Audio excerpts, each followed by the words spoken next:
तो जब हम स्टैटिस्टिक्स की बात करते हैं तो स्टैटिस्टिक्स की बेसिकली आपकी टू ब्रांचेस होती हैं। एक ब्रांच होती है डेस्क्रिप्टिव और दूसरा होता है इन्फरेंशियल। डेस्क्रिप्टिव स्टैटिस्टिक्स का जो पर्पस होता है वो होता है डेटा को समराइज करना। डेटा को समराइज करने का मतलब है आपके पास जो डेटा अवेलेबल है उस डेटा में आप मिनिमम वैल्यू ढूंढ रहे हैं, मैक्सिमम वैल्यू ढूंढ रहे हैं, उस डेटा का एवरेज निकाल रहे हैं, मीडियन निकाल रहे हैं, काउंटिंग कर रहे हैं। हाँ, तो इस तरह की चीजें आप निकालते हैं तो data is known as data को समराइज करना। डेटा को एनालाइज करना या एनालिसिस करना। तो एनालिसिस का मतलब होता है हमारा कि आपके पास डेटा है। अब आपको क्वेश्चन दिया जा रहा है कि बताओ इस पर्टिकुलर रीजन में हमारा इस ईयर कितनी सेल हुई थी। बहुत सिंपल टर्म्स में फिल्टरिंग करना। पूरे डेटा को अगर आप कंक्लूड कर रहे हैं डेटा समराइज करना। और अगर आपसे कहा जाए सर डेटा को फिल्टर लगा के पर्टिकुलर एरिया वाइज मुझे कुछ देखना है, पर्टिकुलर प्रोडक्ट वाइज मुझे कुछ देखना है, या वो कौन है जिसमें सबसे ज़्यादा सेल हो रही है, या वो कौन है जिसमें सबसे कम सेल हुई है, सेकंड हाईएस्ट निकालना। तो ये सब चीज़ें जो आती हैं वो एनालिसिस के अंदर आती हैं। तो एनालिसिस का मतलब हो गया आपके पास जो ओवरऑल डेटा गिवन है उस डेटा पे आप अपना फिल्टर लगा के अपने क्वेश्चंस के आंसर निकाल रहे हो या उसके अंदर से इनसाइट्स निकाल रहे हो। एनालिसिस मतलब इनसाइट निकालना।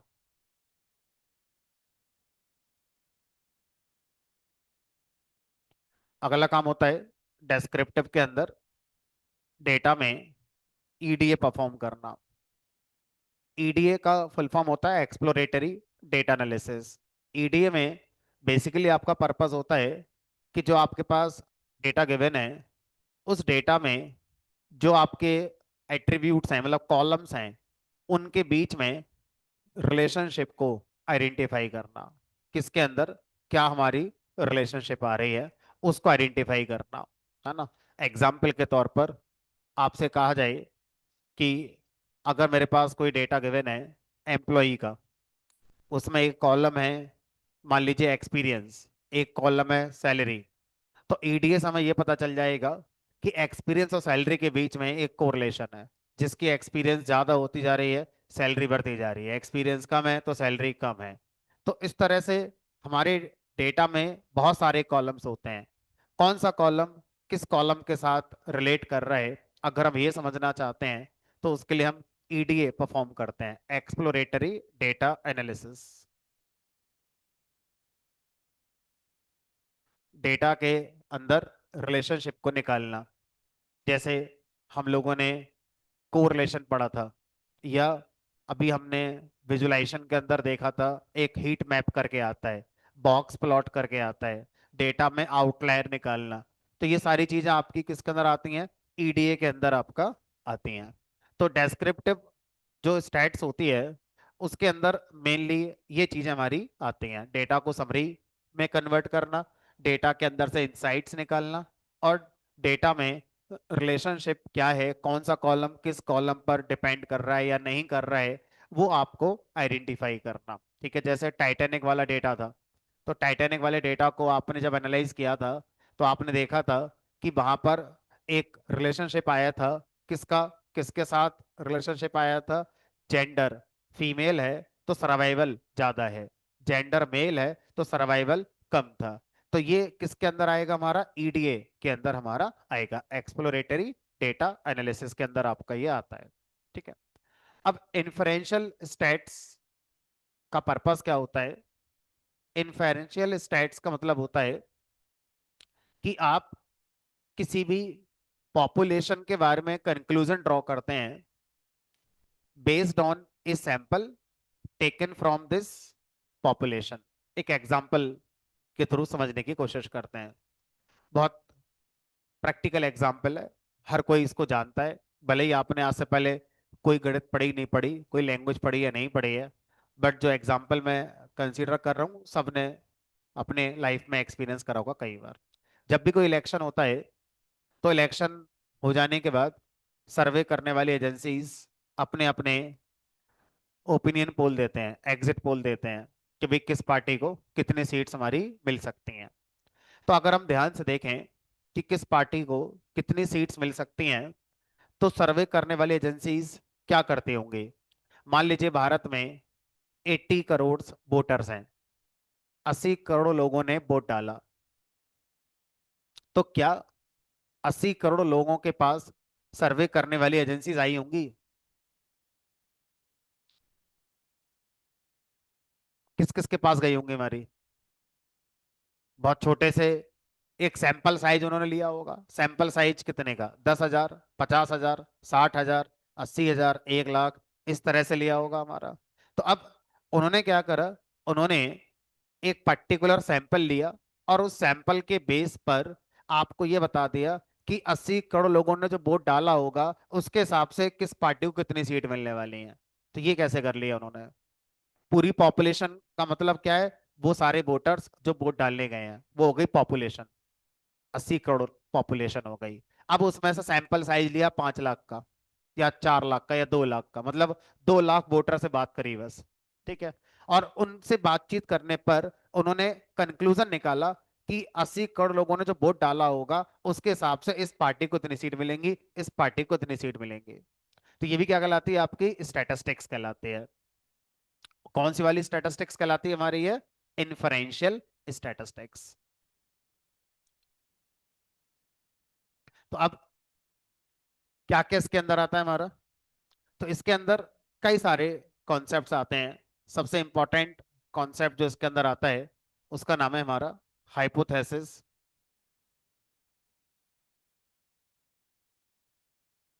टेस्टिंग। हाइपोथेसिस टेस्टिंग का कॉन्सेप्ट इसके अंदर हमारा आता है। और इस हाइपोथेसिस टेस्टिंग के अंदर क्या क्या मिलेगा आपके लिए? इसके अंदर आपको अलग अलग तरह के टेस्ट मिलते हैं।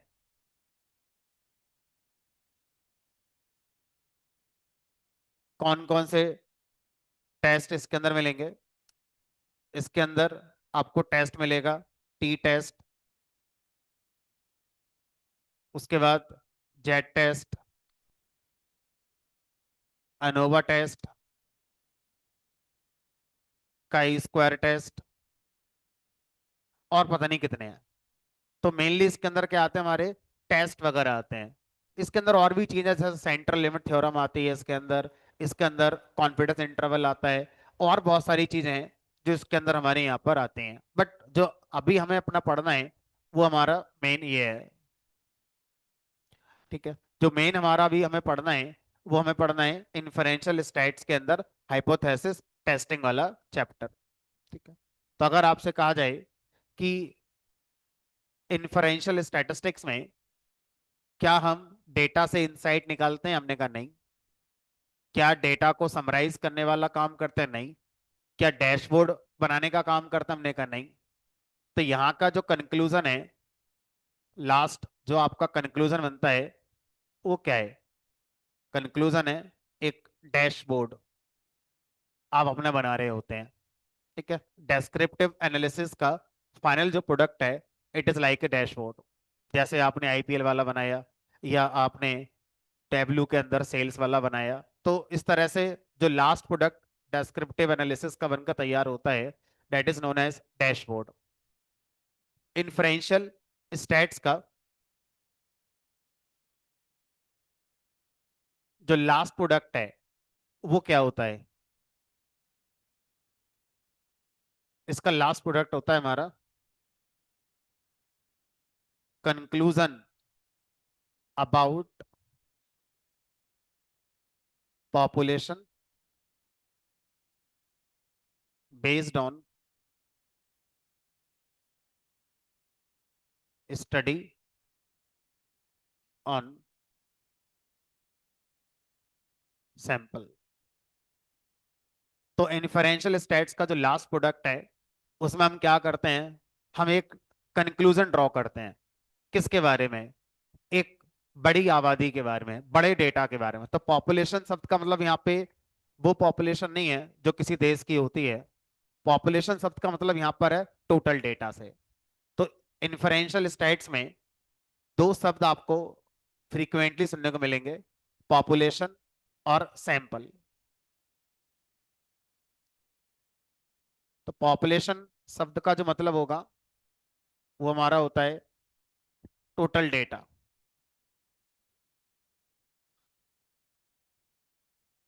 Related to a domain. किसी भी डोमेन से रिलेटेड जिस पर आप अपनी स्टडी करने जा रहे हैं, उसका टोटल डेटा हमारा क्या कहलाएगा, ये कहलाएगा। अब जैसे एग्जाम्पल के तौर पर मैं किसी कॉलेज में गया और मुझसे ये कहा गया कि ये चेक करके बताओ इस कॉलेज में पढ़ने वाले स्टूडेंट्स का आईक्यू लेवल कैसा है। तो अब एक कॉलेज में 10,000 स्टूडेंट पढ़ते हैं, तो 10,000 का टेस्ट मैं ले नहीं लूंगा। तो मैंने क्या करा, मैंने एक सैंपल ले लिया, मतलब उन्हीं में से 15, 20, 25, 30, 50 स्टूडेंट ले लिए। उनसे मैंने कुछ बातचीत करी जिससे मुझे कुछ लगा, और मैंने बाहर आकर लिख दिया कि इस कॉलेज में पढ़ने वाले स्टूडेंट ऐसे होते हैं। जबकि सबसे नहीं मिला मैं तो कुछ लोगों से मिला बस। तो यहाँ पर पॉपुलेशन का मतलब क्या हो गया, कॉलेज में पढ़ने वाले सारे स्टूडेंट। सैंपल का मतलब क्या हो गया, जिन लोगों पर मैंने स्टडी करी, जिन लोगों से मैंने बातचीत करी, है ना, उनको क्या बोलेंगे, सैंपल बोलेंगे। Subset taken from population. तो जो पॉपुलेशन से हमने एक सबसेट निकाला है, उस सबसेट को ही हम क्या बोलते हैं, सैंपल कहते हैं।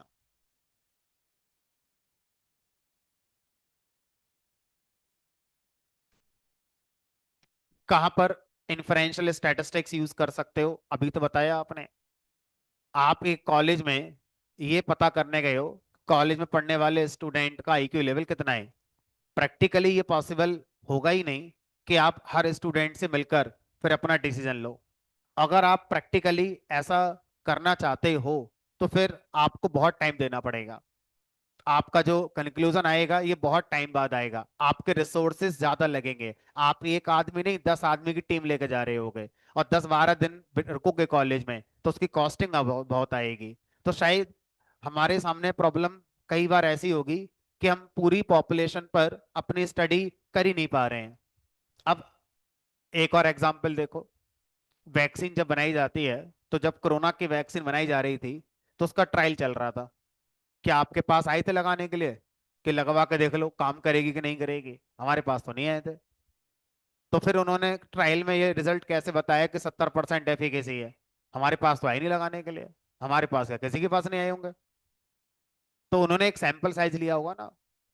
अब सोच कर देखो, 800 करोड़ की आबादी है पूरे वर्ल्ड की, 800 करोड़ लोगों पे क्या ट्रायल परफॉर्म कर सकते हो? फिर तो ट्रायल क्या, फिर तो वैक्सीन लग गई सबको, बचा ही गया। तो अब यहां पर कैसे पता करोगे कि जो वैक्सीन मैं बना रहा हूं वो सही बन गई कि नहीं बन गई? तो एक सैंपल ले लो और सैंपल साइज पर अपनी स्टडी करो, और वो जो स्टडी आएगी उस स्टडी पे फिर आप इन्फरेंशियल स्टैट्स के फंडे लगाओ। उन फंडों से आपको पता चलेगा कि ये बात पूरी आबादी पर अप्लाई हो पाएगी कि नहीं हो पाएगी, है ना। तो इस कॉन्सेप्ट को इन्फरेंशियल स्टैटिस्टिक्स से इंप्लीमेंट किया जाता है। ठीक है, तो लास्ट प्रोडक्ट इन्फरेंशियल स्टैट्स का है conclusion about population based on study on sample. जो हमने कहां से लिया है, उसी पॉपुलेशन से ही लिया है।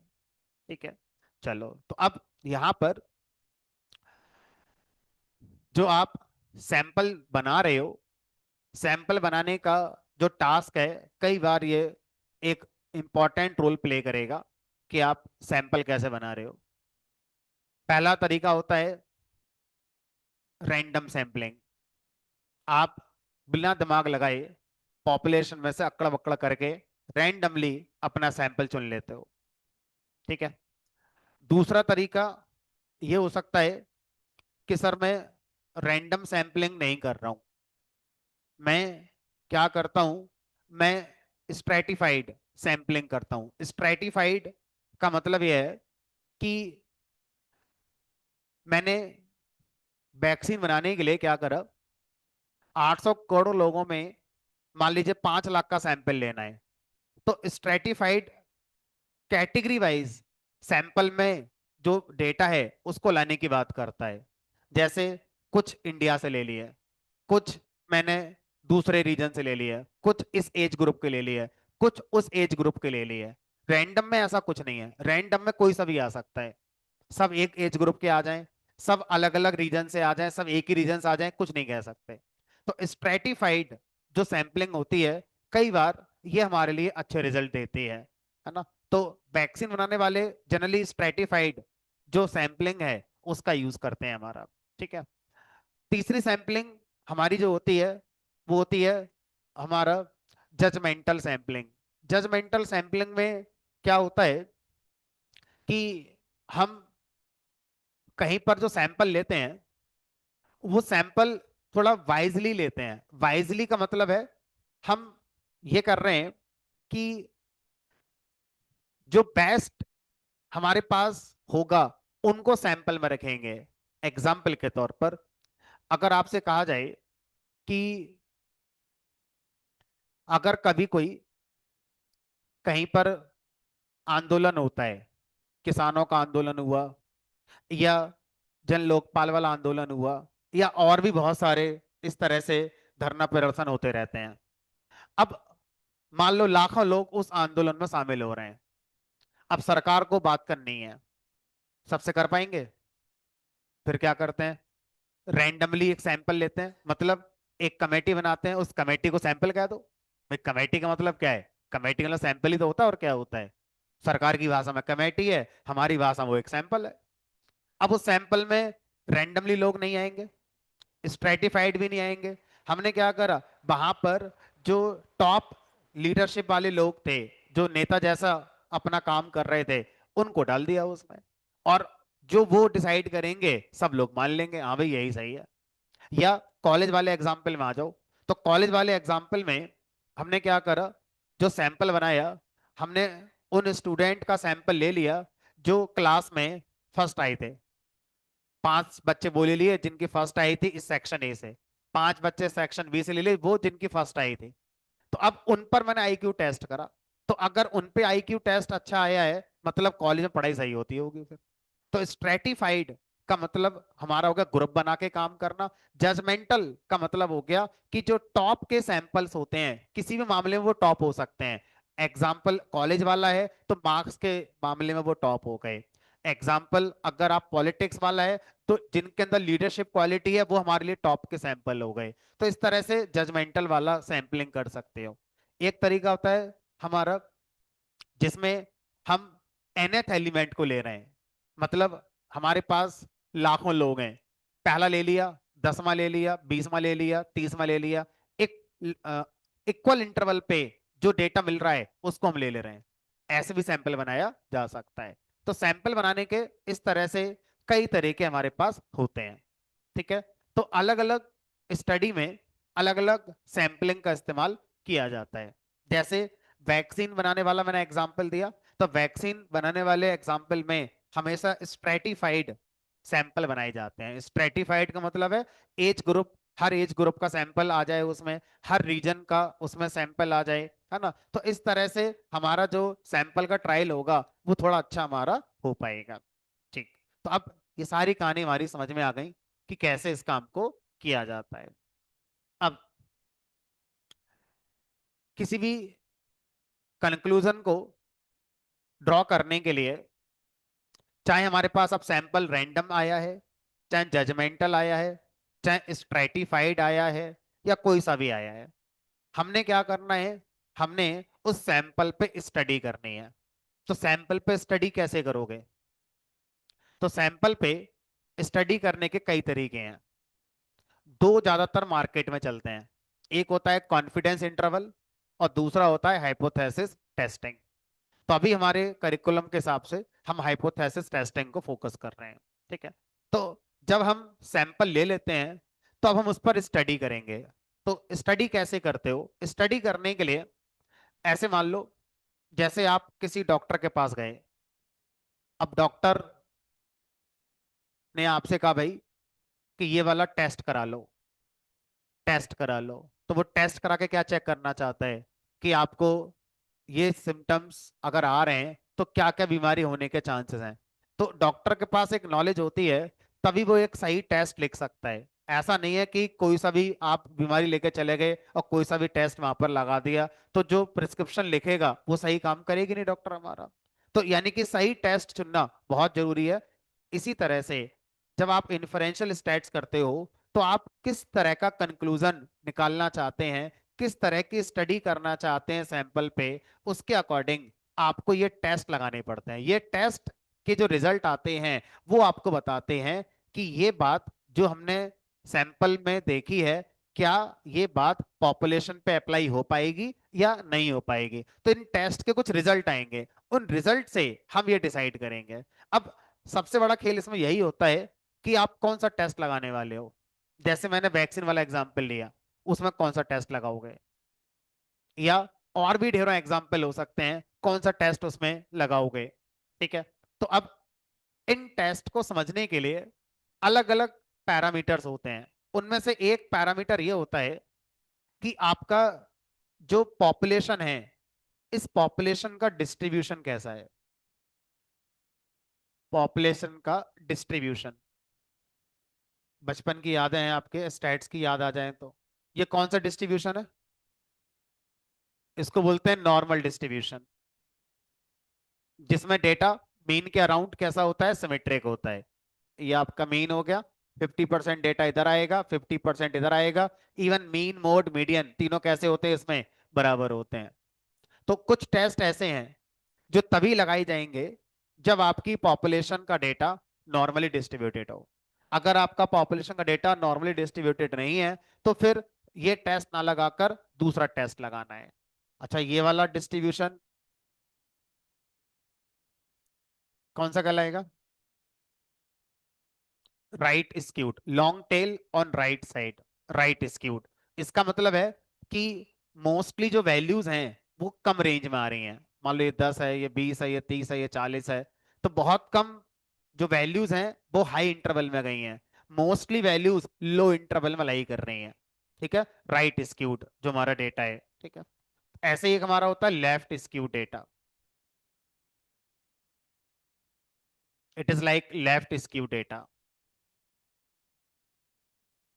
लेफ्ट स्क्यू डेटा क्या कहता है कि ज्यादातर वैल्यू हाई इंटरवल में आपकी आई हुई है, बहुत कम वैल्यू लो इंटरवल में आपकी आई हुई है। तो this is known as right skewed data. ठीक है। चलो, तो जब मैंने आपको डेस्क्रिप्टिव स्टैट्स पढ़ाई थी, तो हल्का सा एक ओवरव्यू मैंने दिया था, normal distribution, left skewed, right skewed और यूनिफॉर्म डिस्ट्रीब्यूशन को लेकर।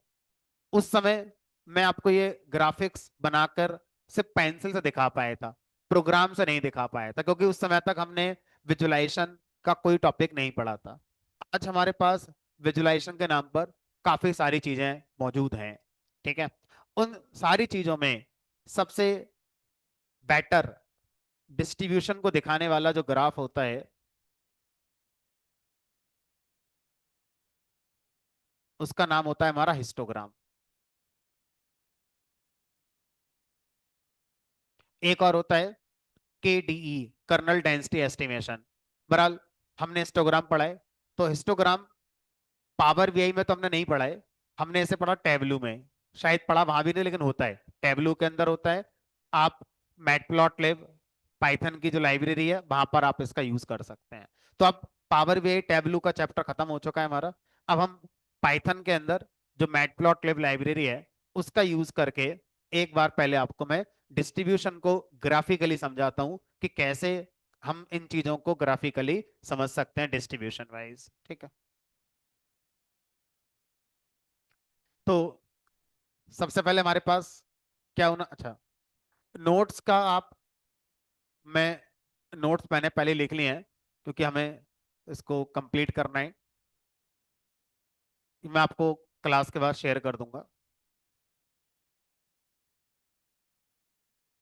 फटाफट से पढ़ देता हूँ बस। Inferential stats is a branch of statistics that involves drawing conclusion about a population based on sample data taken from population. नीचे का मत पढ़ो अभी कुछ भी, बस इतना ही पढ़ के अपनी फिलहाल की डेफिनेशन तैयार हो गई। कोई पूछे इन्फरेंशियल स्टैट्स क्या होता है, ये है इन्फरेंशियल स्टैट्स। ठीक है। अब डिस्ट्रीब्यूशन का फटाफट चलो ये मैं करके दिखा देता हूँ।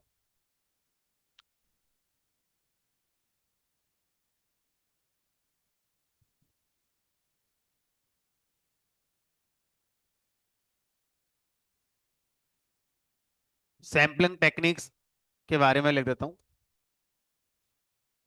एक है रैंडम सैम्पलिंग, एक है हमारा स्ट्रेटिफाइड सैम्पलिंग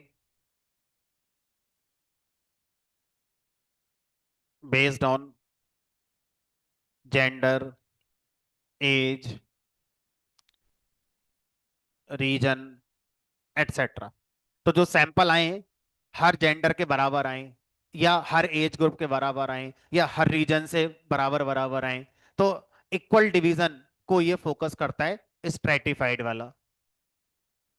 तो आगे जाकर जब आप मशीन लर्निंग पढ़ेंगे तो वहां पर हमारे डेटा को ट्रेनिंग टेस्टिंग में डिवाइड करते हैं। तो जब ट्रेनिंग टेस्टिंग में डिवाइड करते हैं तो हम वहां पर ध्यान रखते हैं कि इक्वल सैंपल हर क्लास के हमारे आने चाहिए ट्रेनिंग में। तो वहां पर हम स्ट्रेटिफाइड का कॉन्सेप्ट यूज कर सकते हैं। ठीक है, जब पढ़ेंगे आगे मशीन लर्निंग में तो ये वर्ड आपको दोबारा सुनने को मिलेगा, स्ट्रेटिफाइड सैंपलिंग। ठीक है, based on gender, age, reason,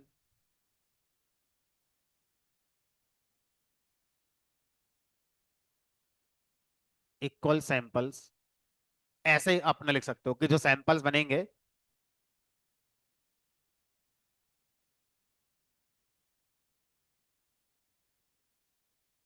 तो programmatically sample is nothing, it is a list और एरे। ठीक है,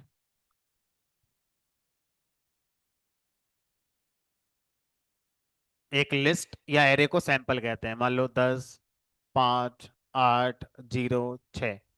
सो this is known as sample and this is known as data point.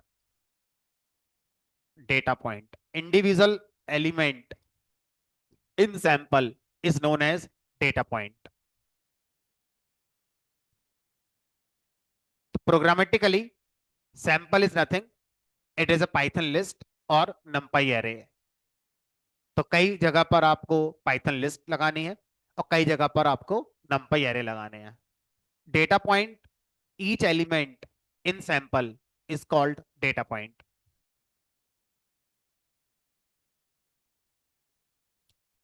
जब कहा जाए सैंपल्स, लास्ट में एस लगा दिया जाए, तो इसका मतलब है इस तरह के कई सारे एरे हैं आपके पास।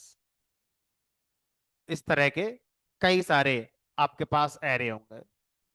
हर एरे के अंदर कई सारे डेटा पॉइंट होंगे। हर सैंपल में कई सारे डेटा पॉइंट होंगे। तो कई बार ऐसा होता है कि हमें मल्टीपल सैंपल्स की जरूरत पड़ती है अपनी स्टडी करने के लिए। तो डेट इज सैंपल्स। ठीक है। रैंडम सैंपलिंग का मतलब है ऐसा सैंपल बनाना जिसमें जो डेटा पॉइंट आ रहे हैं वो रैंडमली आ रहे हैं। हमें नहीं पता कि वो कौन से होंगे कौन से नहीं होंगे। अब रैंडम सैंपलिंग को भी दो पार्ट में डिवाइड किया गया है। पहला विद रिप्लेसमेंट और दूसरा है विदाउट रिप्लेसमेंट।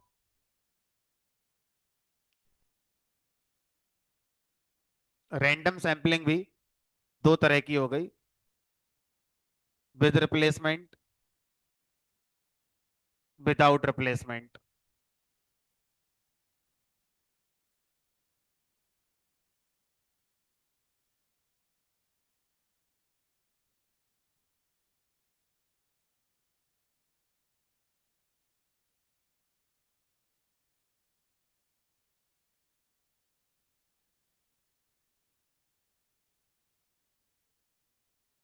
अब दोनों में डिफरेंस क्या है? विद रिप्लेसमेंट का मतलब है same data point can be selected multiple times without replacement का मतलब है same data point can be selected only once.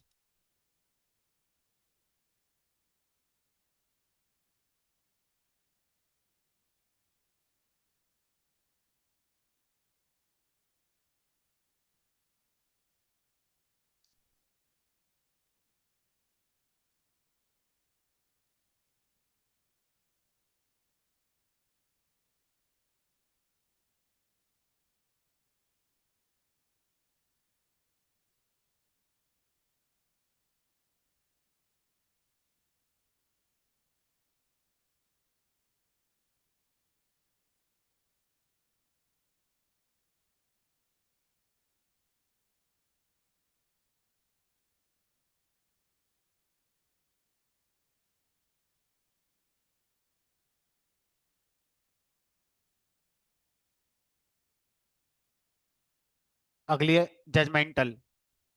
Judgemental sampling.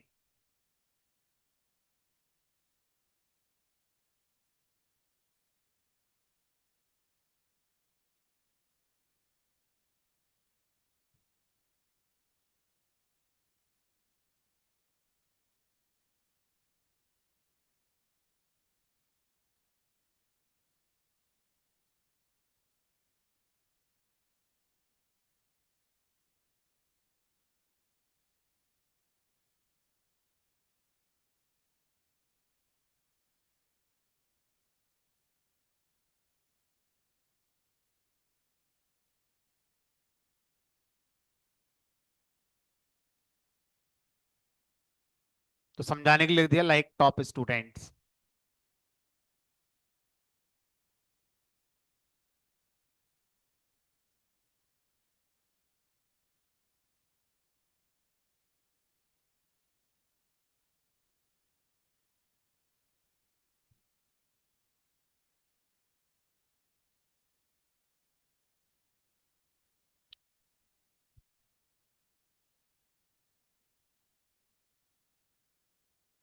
Last one is systematic sampling.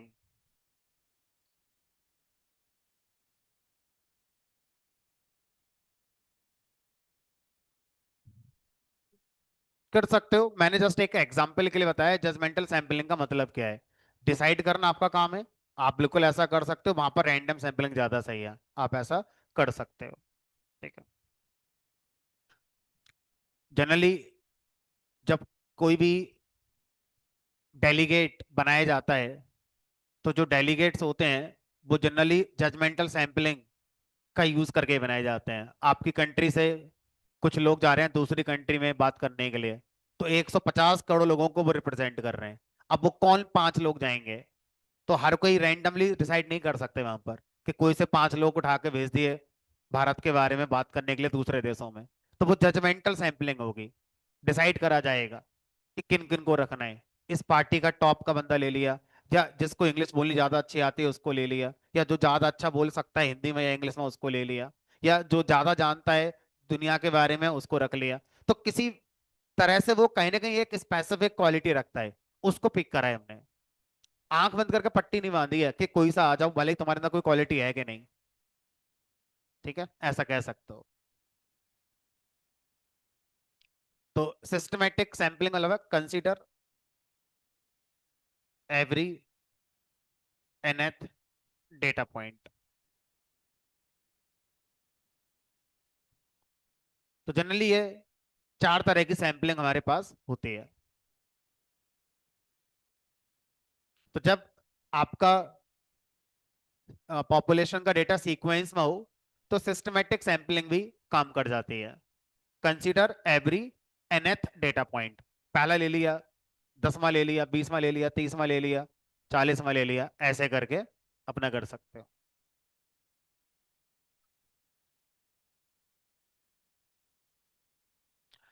चलो तो अब आगे बढ़ते हैं।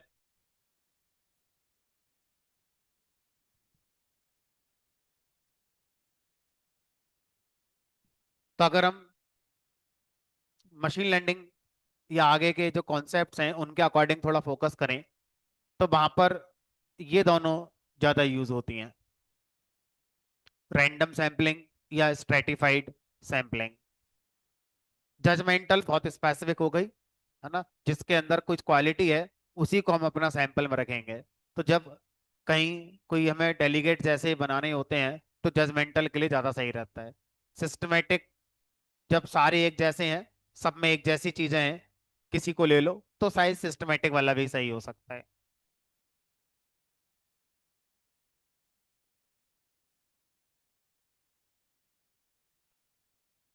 छोटा मोटा कोड देखो फटाफट।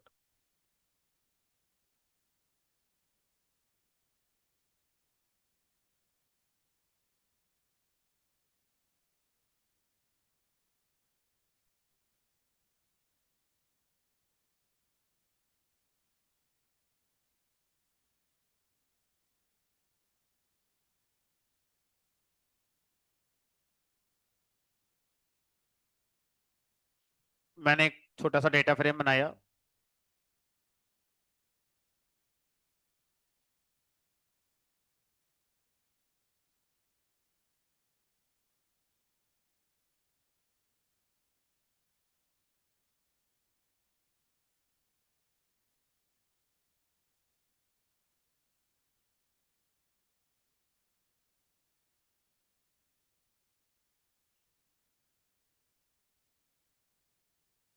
इसमें लिख दिया, मान लीजिए रोल नंबर 1 2 3 4 5 6 7 8 9 10।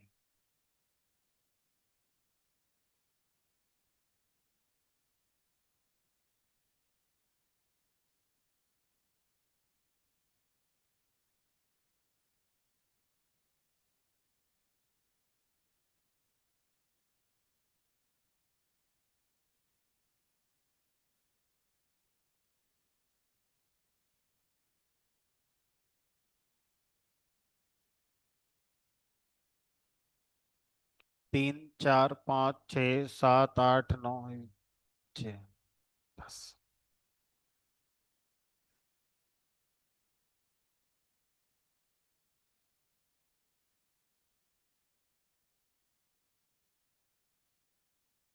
1 2 3 4 5 6 7 8 9 10। समझाने के लिए एक छोटा सा मैंने ले लिया। मान लो ये मेरी पॉपुलेशन है। अब मुझे इस पॉपुलेशन में से रैंडम सैंपलिंग करनी है।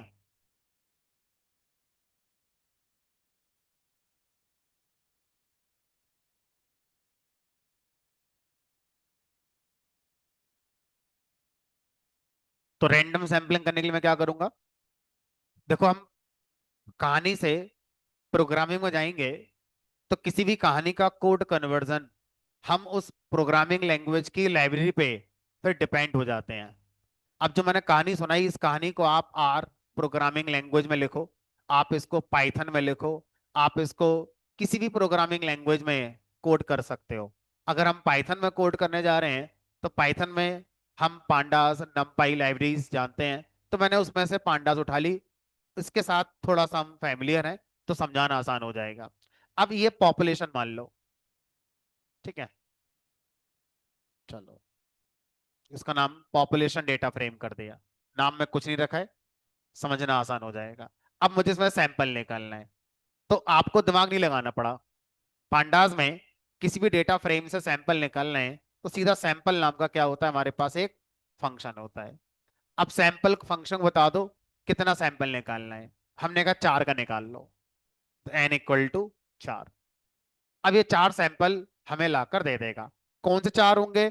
रैंडम, रैंडम होंगे। लेकिन जो रैंडम सैंपल होंगे ये कौन से वाले निकालेगा? Without replacement. ठीक है, तो यहां लिखेंगे replace is equal to false. इसका मतलब है कि सेम सैंपल दोबारा सेलेक्ट नहीं होगा। तो जो आपके पास 10 सैंपल हैं, 10 में से 4 आएंगे और गारंटी है चारों अलग अलग होंगे। कौन से चार होंगे ये नहीं पता, लेकिन चारों अलग अलग होंगे इस बात की गारंटी है। क्यों? क्योंकि आप रिप्लेसमेंट इक्वल टू फॉल्स लेके चल रहे हैं, विदाउट रिप्लेसमेंट आप लेके चल रहे हैं। This is known as random sampling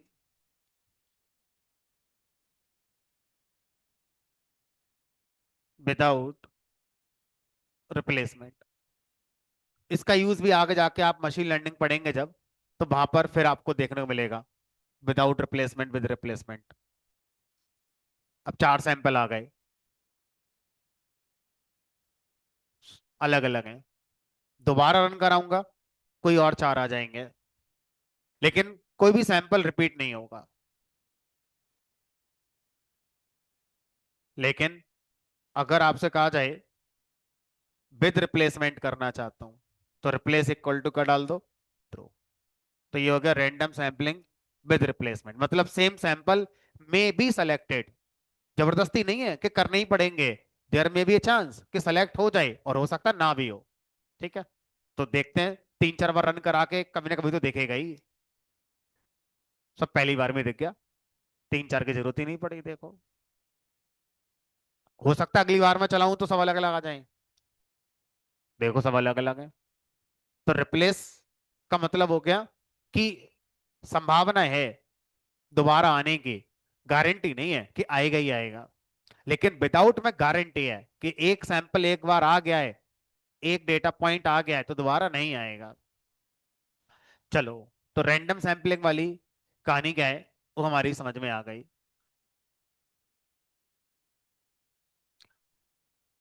इन्हीं दोनों का हम ज्यादा यूज करने वाले हैं आगे के लिए। अब एक बार डिस्ट्रीब्यूशन का फटाफट से मैं आपको बताता हूँ। Import numpy as np, import matplotlib dot pyplot as plt।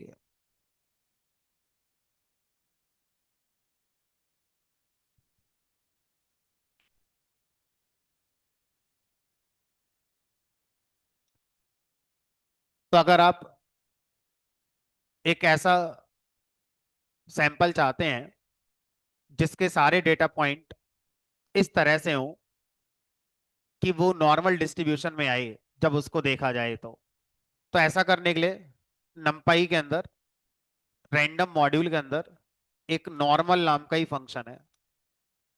ये फंक्शन कह रहा है कि मैं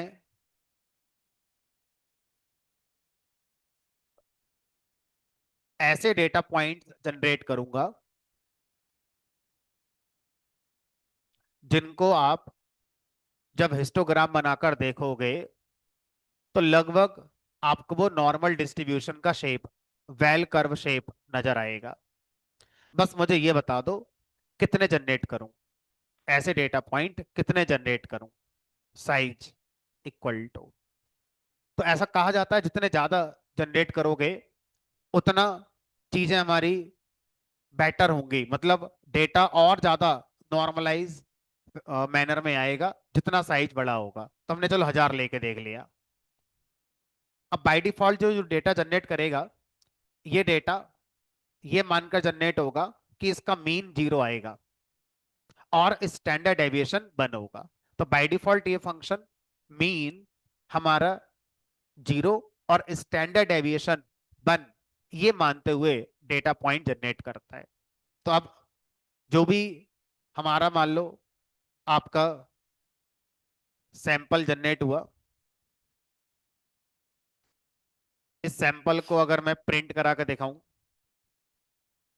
तो कुछ खास इस तरह से आपको नजर आया, लेकिन कुछ खास समझ में नहीं आएगा कि सर ये नॉर्मल डिस्ट्रीब्यूशन का डेटा है कि नहीं। अब इसका मतलब यह है कि इन सब का जो स्टैंडर्ड डेविएशन होगा जब निकालोगे तो 1 आएगा, और इन सब का मीन निकालोगे तो 0 आ जाएगा।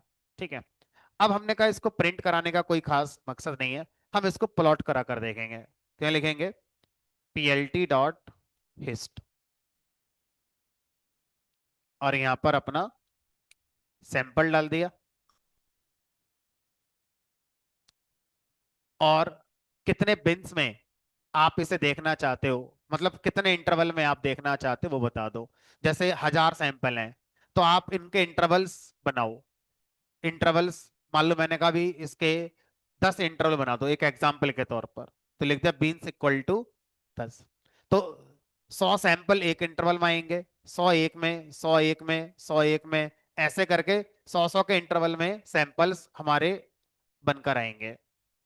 और जो बिन्स बनकर आएंगे उनकी एज का कलर मान लो मैंने ब्लैक कर दिया, या के लिख दो तब भी चल जाएगा। और plt डॉट शो आ रहा नॉर्मल डिस्ट्रीब्यूशन जैसा फील। अगर मैं एज कलर ना लगाता तो क्या हो जाता, ऐसे आता, तब भी सही है। लगा दो तो ज्यादा सही है, नहीं लगाओगे तो भी सही है, मत लगाओ। तो जो हमारे बिन्स हैं इसका क्या फर्क है, हमने कहा देखो 20 कर दिया तो ज्यादा बन गए, जो बीच के इंटरवल्स हैं ये ज्यादा हो गए, और ज्यादा इंटरवल हो गए, कोई फर्क पड़ेगा, हमने कोई खास फर्क नहीं पड़ता। ना लगाएं तो बाय डिफॉल्ट बिन्स की संख्या 10 मानता है। अपने हिसाब से आप जो लगाना चाहे लगाओ, ना लगाना चाहो मत लगाओ, कुछ मत लगाओ तो भी सही है। ठीक है, मान लो बिन्स हमने 30 अपना ले लिया। अब देखो हो ये रहा है, जितनी बार मैं इस सेल को रन कर रहा हूं हर बार रैंडमली डेटा पॉइंट जनरेट हो रहे हैं, और हर बार जो डेटा पॉइंट हैं वो लगभग लगभग नॉर्मल डिस्ट्रीब्यूशन की बात कह रहे हैं। कई बार प्लस माइनस हो सकता है, देखो थोड़ा सा इधर आ गया, लेकिन मोस्टली आप देखोगे तो नॉर्मल डिस्ट्रीब्यूशन में डेटा पॉइंट आपके आ रहे हैं। यही होता है नॉर्मल डिस्ट्रीब्यूशन।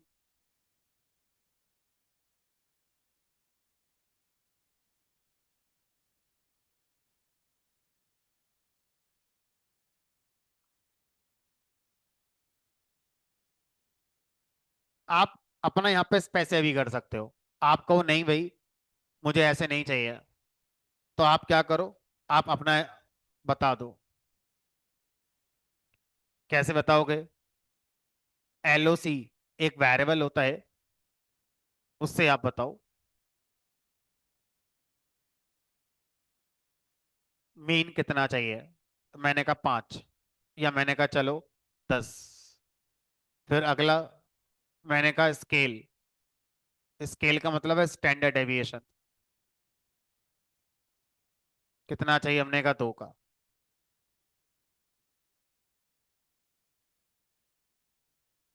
अब ये यहाँ से यहाँ तक, यानी कि ये सारे जो पॉइंट हैं इनका जो मीन होगा वो 10 होगा, मतलब बीच वाली वैल्यू 10 होगी। और अगर मैं कह दूं कि नहीं मुझे ये 20 चाहिए, तो मिडिल वाली वैल्यू लगभग 20 आपकी आएगी। तो जो मीन है this is mean value location, तो एलओसी मतलब लोकेशन, है ना। तो ये मीन वैल्यू होती है। और ये स्टैंडर्ड डेविएशन, स्टैंडर्ड डेविएशन का मतलब है कि कितना इधर उधर हमारा जाएगा। अब आपने वो फार्मूला पढ़ा होगा, क्या नाम था उसका, 68%, 94% और 99%, क्या बोलते थे उस फार्मूले को, क्या नाम दिया था उस फार्मूले को। जब डेटा नॉर्मल डिस्ट्रीब्यूशन में हो तो ओवरऑल डेटा के जो 3 फैक्टर होते हैं, 68% फर्स्ट स्टैंडर्ड डेविएशन में आता है, 94% टू स्टैंडर्ड डेविएशन में आता है, और लगभग 99.6% डेटा हमारा थर्ड स्टैंडर्ड डेविएशन में आता है।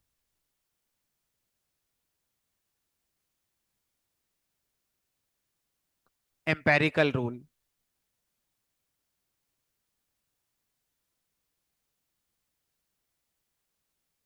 एम्पेरिकल रूल नॉर्मल डिस्ट्रीब्यूशन का। ठीक है, तो अब इसका मतलब अगर आपका मीन 20 है तो फर्स्ट स्टैंडर्ड डेविएशन का मतलब हो गया आपका जो स्टैंडर्ड डेविएशन है इसके प्लस माइनस, यानी कि 22 और 18। यहां से यहां तक को हम क्या बोलेंगे, वन स्टैंडर्ड डेविएशन बोलेंगे। और वन स्टैंडर्ड डेविएशन में ओवरऑल डेटा का 1000 सैंपल है, कितना आएगा? 6080। तो लगभग 680 सैंपल यहां से यहां तक है। अब 680 सैंपल कैसे पता करोगे? अब देखो, 18 से 22 के बीच में, ये देखो ऊपर जो आ रहा है ये है काउंट। ये काउंट, अब सोचो, लगभग 70 सैंपल ही हैं, लगभग 80 ये हैं, 150, लगभग 100 ये हैं, 250, लगभग 120-130 ये मान लो, 350, 450, 500, 600, वो हिसाब का तो लगा वो भी 680 के आसपास बैठेंगे। तो इस तरह से ये जो डेटा आ रहा है, जब नॉर्मल डिस्ट्रीब्यूशन में है तो एम्पेरिकल रूल को फॉलो कर रहा होगा।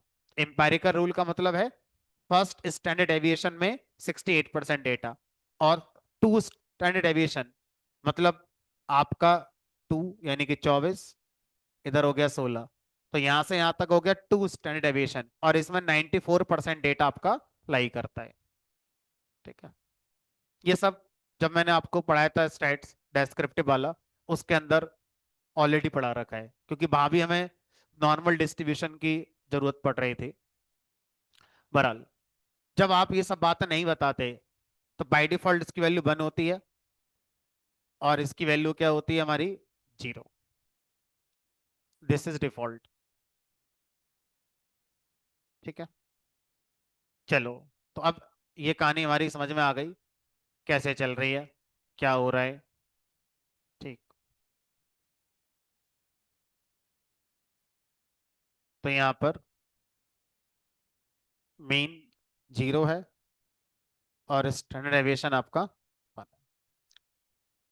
चलो, तो इसमें और ज्यादा टाइम मैं नहीं लगाना चाहता, क्योंकि हमारा मेन फोकस है hypothesis testing. But hypothesis testing जब आप कभी पढ़ोगे अपने आप से, कभी देखोगे कोई यूट्यूब चैनल वगैरह, तो वहां पर शब्द लिखा आएगा कि this data is normally distributed, hence we are applying this type of test.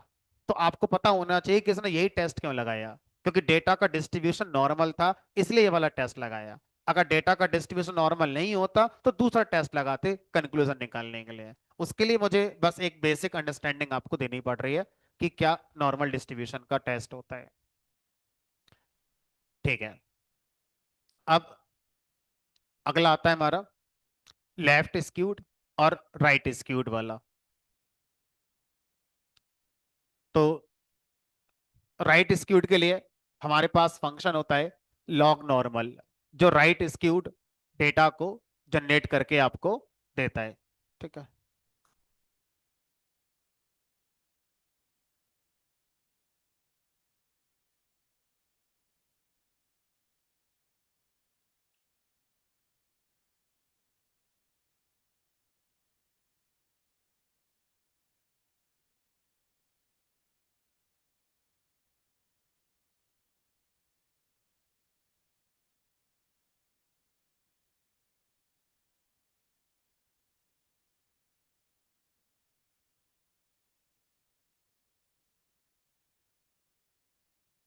तो मैं कॉपी पेस्ट कर रहा हूँ, ठीक है, टाइम बचाएंगे अपना। तो फंक्शन का नाम है लॉग नॉर्मल। तो लॉग नॉर्मल फंक्शन जो डेटा पॉइंट जनरेट करेगा हमारे सैंपल के अंदर, जब आप उन्हें प्लॉट करेंगे तो वो राइट स्क्यूड वाला डेटा हमारा होगा, long tail on right side, मतलब very less values in high interval and most of the values lie करेंगी लो इंटरवल में। तो मोस्टली वैल्यू 0 से 5 के रेंज में आ गई हैं। इसको ग्राफिकली ऐसे आप देख सकते हो, right skewed, long tail on right side, लंबी पूंछ राइट साइड में।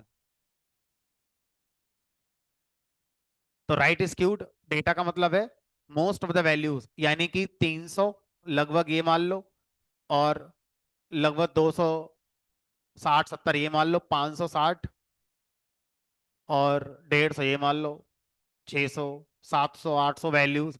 तो लगभग 800 से 900 वैल्यूज 0 से 2.5 की रेंज में आ गई, लो इंटरवल में सारी वैल्यूज आ गई।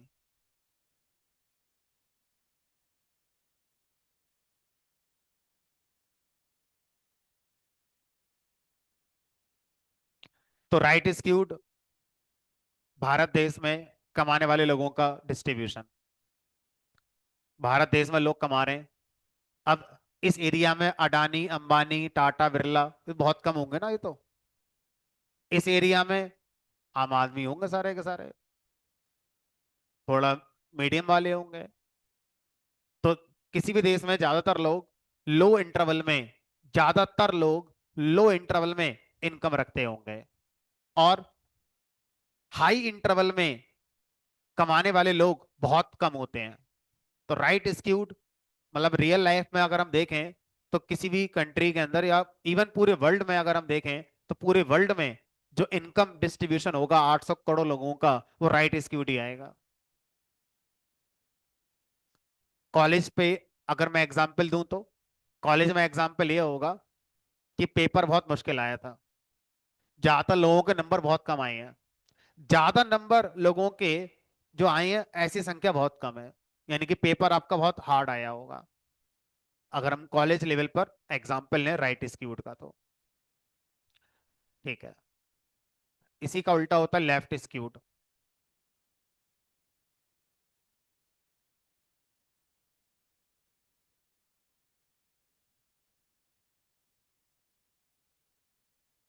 लेफ्ट स्क्यूड कुछ नहीं है, सेम जो आपका फंक्शन है, जो डेटा पॉइंट बने हैं उनकी मल्टीप्लाई -1 से कर दो, तो ये आपका लेफ्ट स्क्यूड बन जाता है।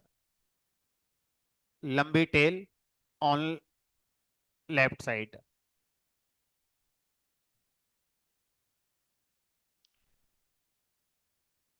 यानी कि पेपर बहुत आसान आया था, ज्यादातर लोगों के ज्यादा इंटरवल के मार्क्स आए हैं।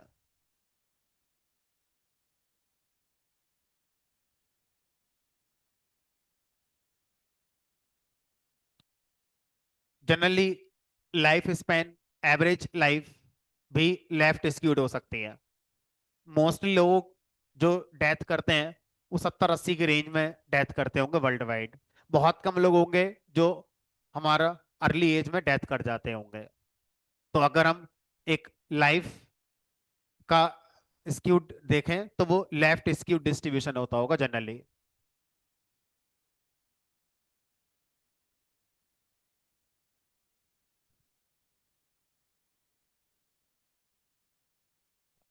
यूनिफॉर्म।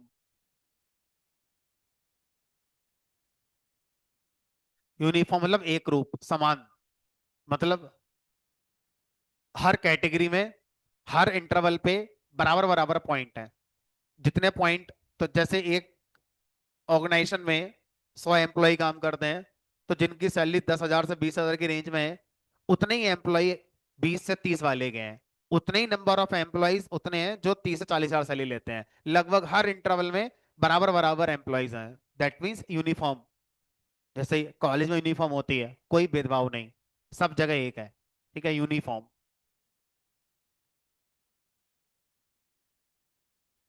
तो बस फंक्शन का नाम यहाँ पर यूनिफॉर्म कर देना है। लगभग लगभग यूनिफॉर्म है। तो यहां से ऊपर जा रहे हो, थोड़ा सा फ्लक्चुएशन है, सैंपल साइज थोड़ा बढ़ा दोगे तो ये थोड़ा सा और सही हो जाता है। तो जितना ज्यादा सैंपल साइज होगा उतना ये सारी बातें और स्ट्रांग होती चली जाती हैं।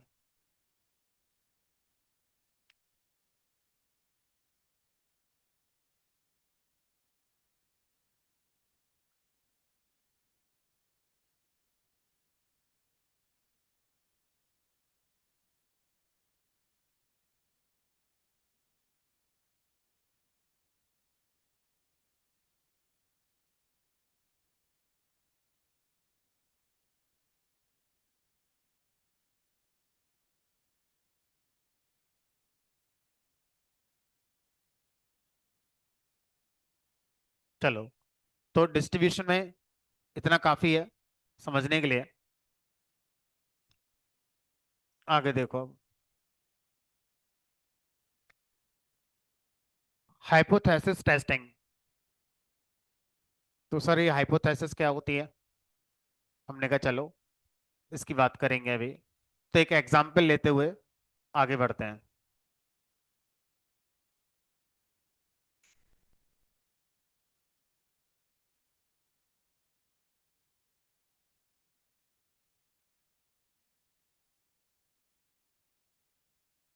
अब मान लीजिए आपसे कहा जाए कि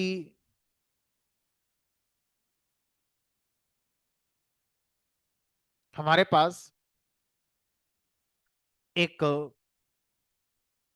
प्रॉब्लम स्टेटमेंट है, और वो प्रॉब्लम स्टेटमेंट क्या है, थोड़ा ध्यान से समझिएगा।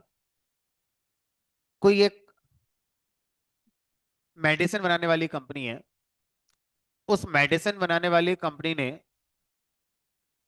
ये एक बात बताई, एक क्लेम कर रही है कंपनी कि मेरी मेडिसिन दूसरी कंपनी की मेडिसिन ज्यादा इफेक्टिव है। कोई कंपनी है ए, एक कंपनी है बी। अब कंपनी ए ने कोई दवाई बनाई, मान लो कोई एंटीबायोटिक बनाई, कोई कैंसर की दवाई बनाई, या कोई सिर दर्द दूर करने की दवाई बनाई। और कंपनी ए क्लेम कर रही है कि मेरी दवाई कंपनी बी की दवाई से ज्यादा इफेक्टिव है। तो अब कंपनी ए से पूछा गया कि डेटा दो। तो एक काम करते हैं, आपस में इनकी लड़ाई नहीं कराते, आपस में इनकी लड़ाई नहीं करवाते। हम ऐसा करते हैं, कंपनी एक ही रखते हैं, लेकिन कंपनी ए ने सिर दर्द को दूर करने की दो दवाई बनाई रखी थी, ओल्ड फार्मूला और इसका नया फार्मूला। ऐसा होता है, क्रोसिन न्यू, क्रोसिन एडवांस, है ना, ये न्यू ये एडवांस। कंपनी एक ही रखते हैं, क्योंकि फिर दूसरी कंपनी का डेटा कैसे लाओगे, ये आप क्वेश्चन पूछोगे। तो एक ही कंपनी है, इसके पास अपना पुराना डेटा भी है और नया डेटा भी है। अब लड़ाई नहीं होगी। तो अब जो कंपनी ये है वो ये क्लेम कर रही है कि मैंने अपनी जो हेडेक की मेडिसिन बनाई है, नई वाली, ये ज्यादा इफेक्टिव है देन मेरी पुरानी वाली मेडिसिन। अब हमने इससे कहा सबूत, क्या सबूत है इस बात का। तो इसने एक स्टडी करी। इसने क्या करा, एक सैंपल लिया, मतलब एक ग्रुप बनाया, और मान लो इसमें कुछ लोग रखे,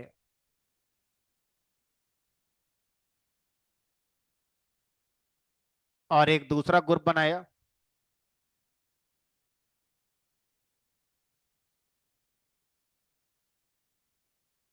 और यहाँ पर कुछ लोग आए।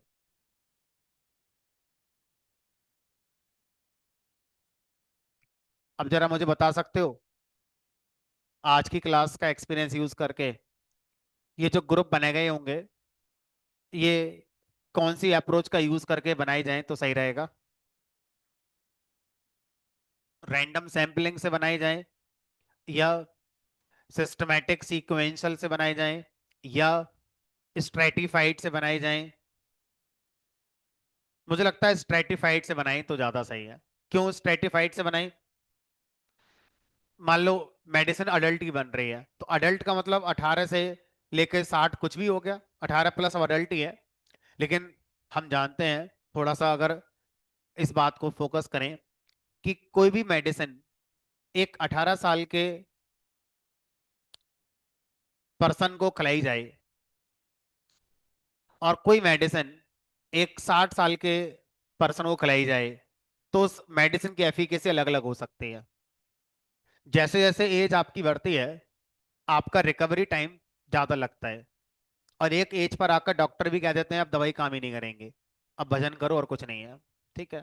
तो अब अगर आपसे कहा जाए कि हमारा जो सैंपल बन रहा है, अगर हम रैंडमली बनाएंगे, तो रैंडमली बनाने का मतलब है कि ऐसा ना हो कि सारे के सारे 60-70 वाले रख लो, और नए वाले में सारे 18-20 वाले रख लिए, तो वैसी बढ़िया हो गई दवाई। तो वो दवाई में कोई फार्मूला चेंज करो मत करो, वैसी बढ़िया रिजल्ट देगी देगी वो। समझ पा रहे हो मैं क्या कह रहा हूँ? ऐसा ना हो कि आपने पुराने वाले ग्रुप में वो लोग रख लिए जिनकी इम्यूनिटी बहुत खराब हो, और नए वाले में वो रख लिए जिनकी इम्यूनिटी बहुत अच्छी है, तो दवाई तो अपने आप अच्छी हो जाएगी। दवाई का क्या रोल आया इसमें अब? तो इसका मतलब स्ट्रेटिफाइड ग्रुप बनाओ। स्ट्रेटिफाइड का मतलब है कि आप हर तरह के लोग यहाँ रखो। ऐसे लोग भी रखो जिनकी इम्यूनिटी वीक है, ऐसे लोग भी रखो जिनकी इम्यूनिटी अच्छी है, ऐसे लोग भी रखो जो इस एज ग्रुप के हैं, और वो लोग भी रखो जो उस एज ग्रुप के हैं। ऐसे लोग भी रखो जो इस क्लाइमेट के साथ रहते हैं, इस एरिया में रहते हैं जहाँ ठंड ज्यादा पड़ती है, और ऐसे लोग भी रखो जहां पर गर्मी ज्यादा पड़ती है। तो इस तरह के ग्रुप को हम क्या बोलेंगे, स्ट्रेटिफाइड ग्रुप कहेंगे। तो स्टडी बहुत अच्छी होगी आपकी। और अगर आपने रैंडम सैंपलिंग कर ली तो शायद बहुत अच्छा ये नहीं माना जाएगा फिर, क्योंकि दवाई का असर जो हमारा होता है वो रीजन टू रीजन अलग हो सकता है।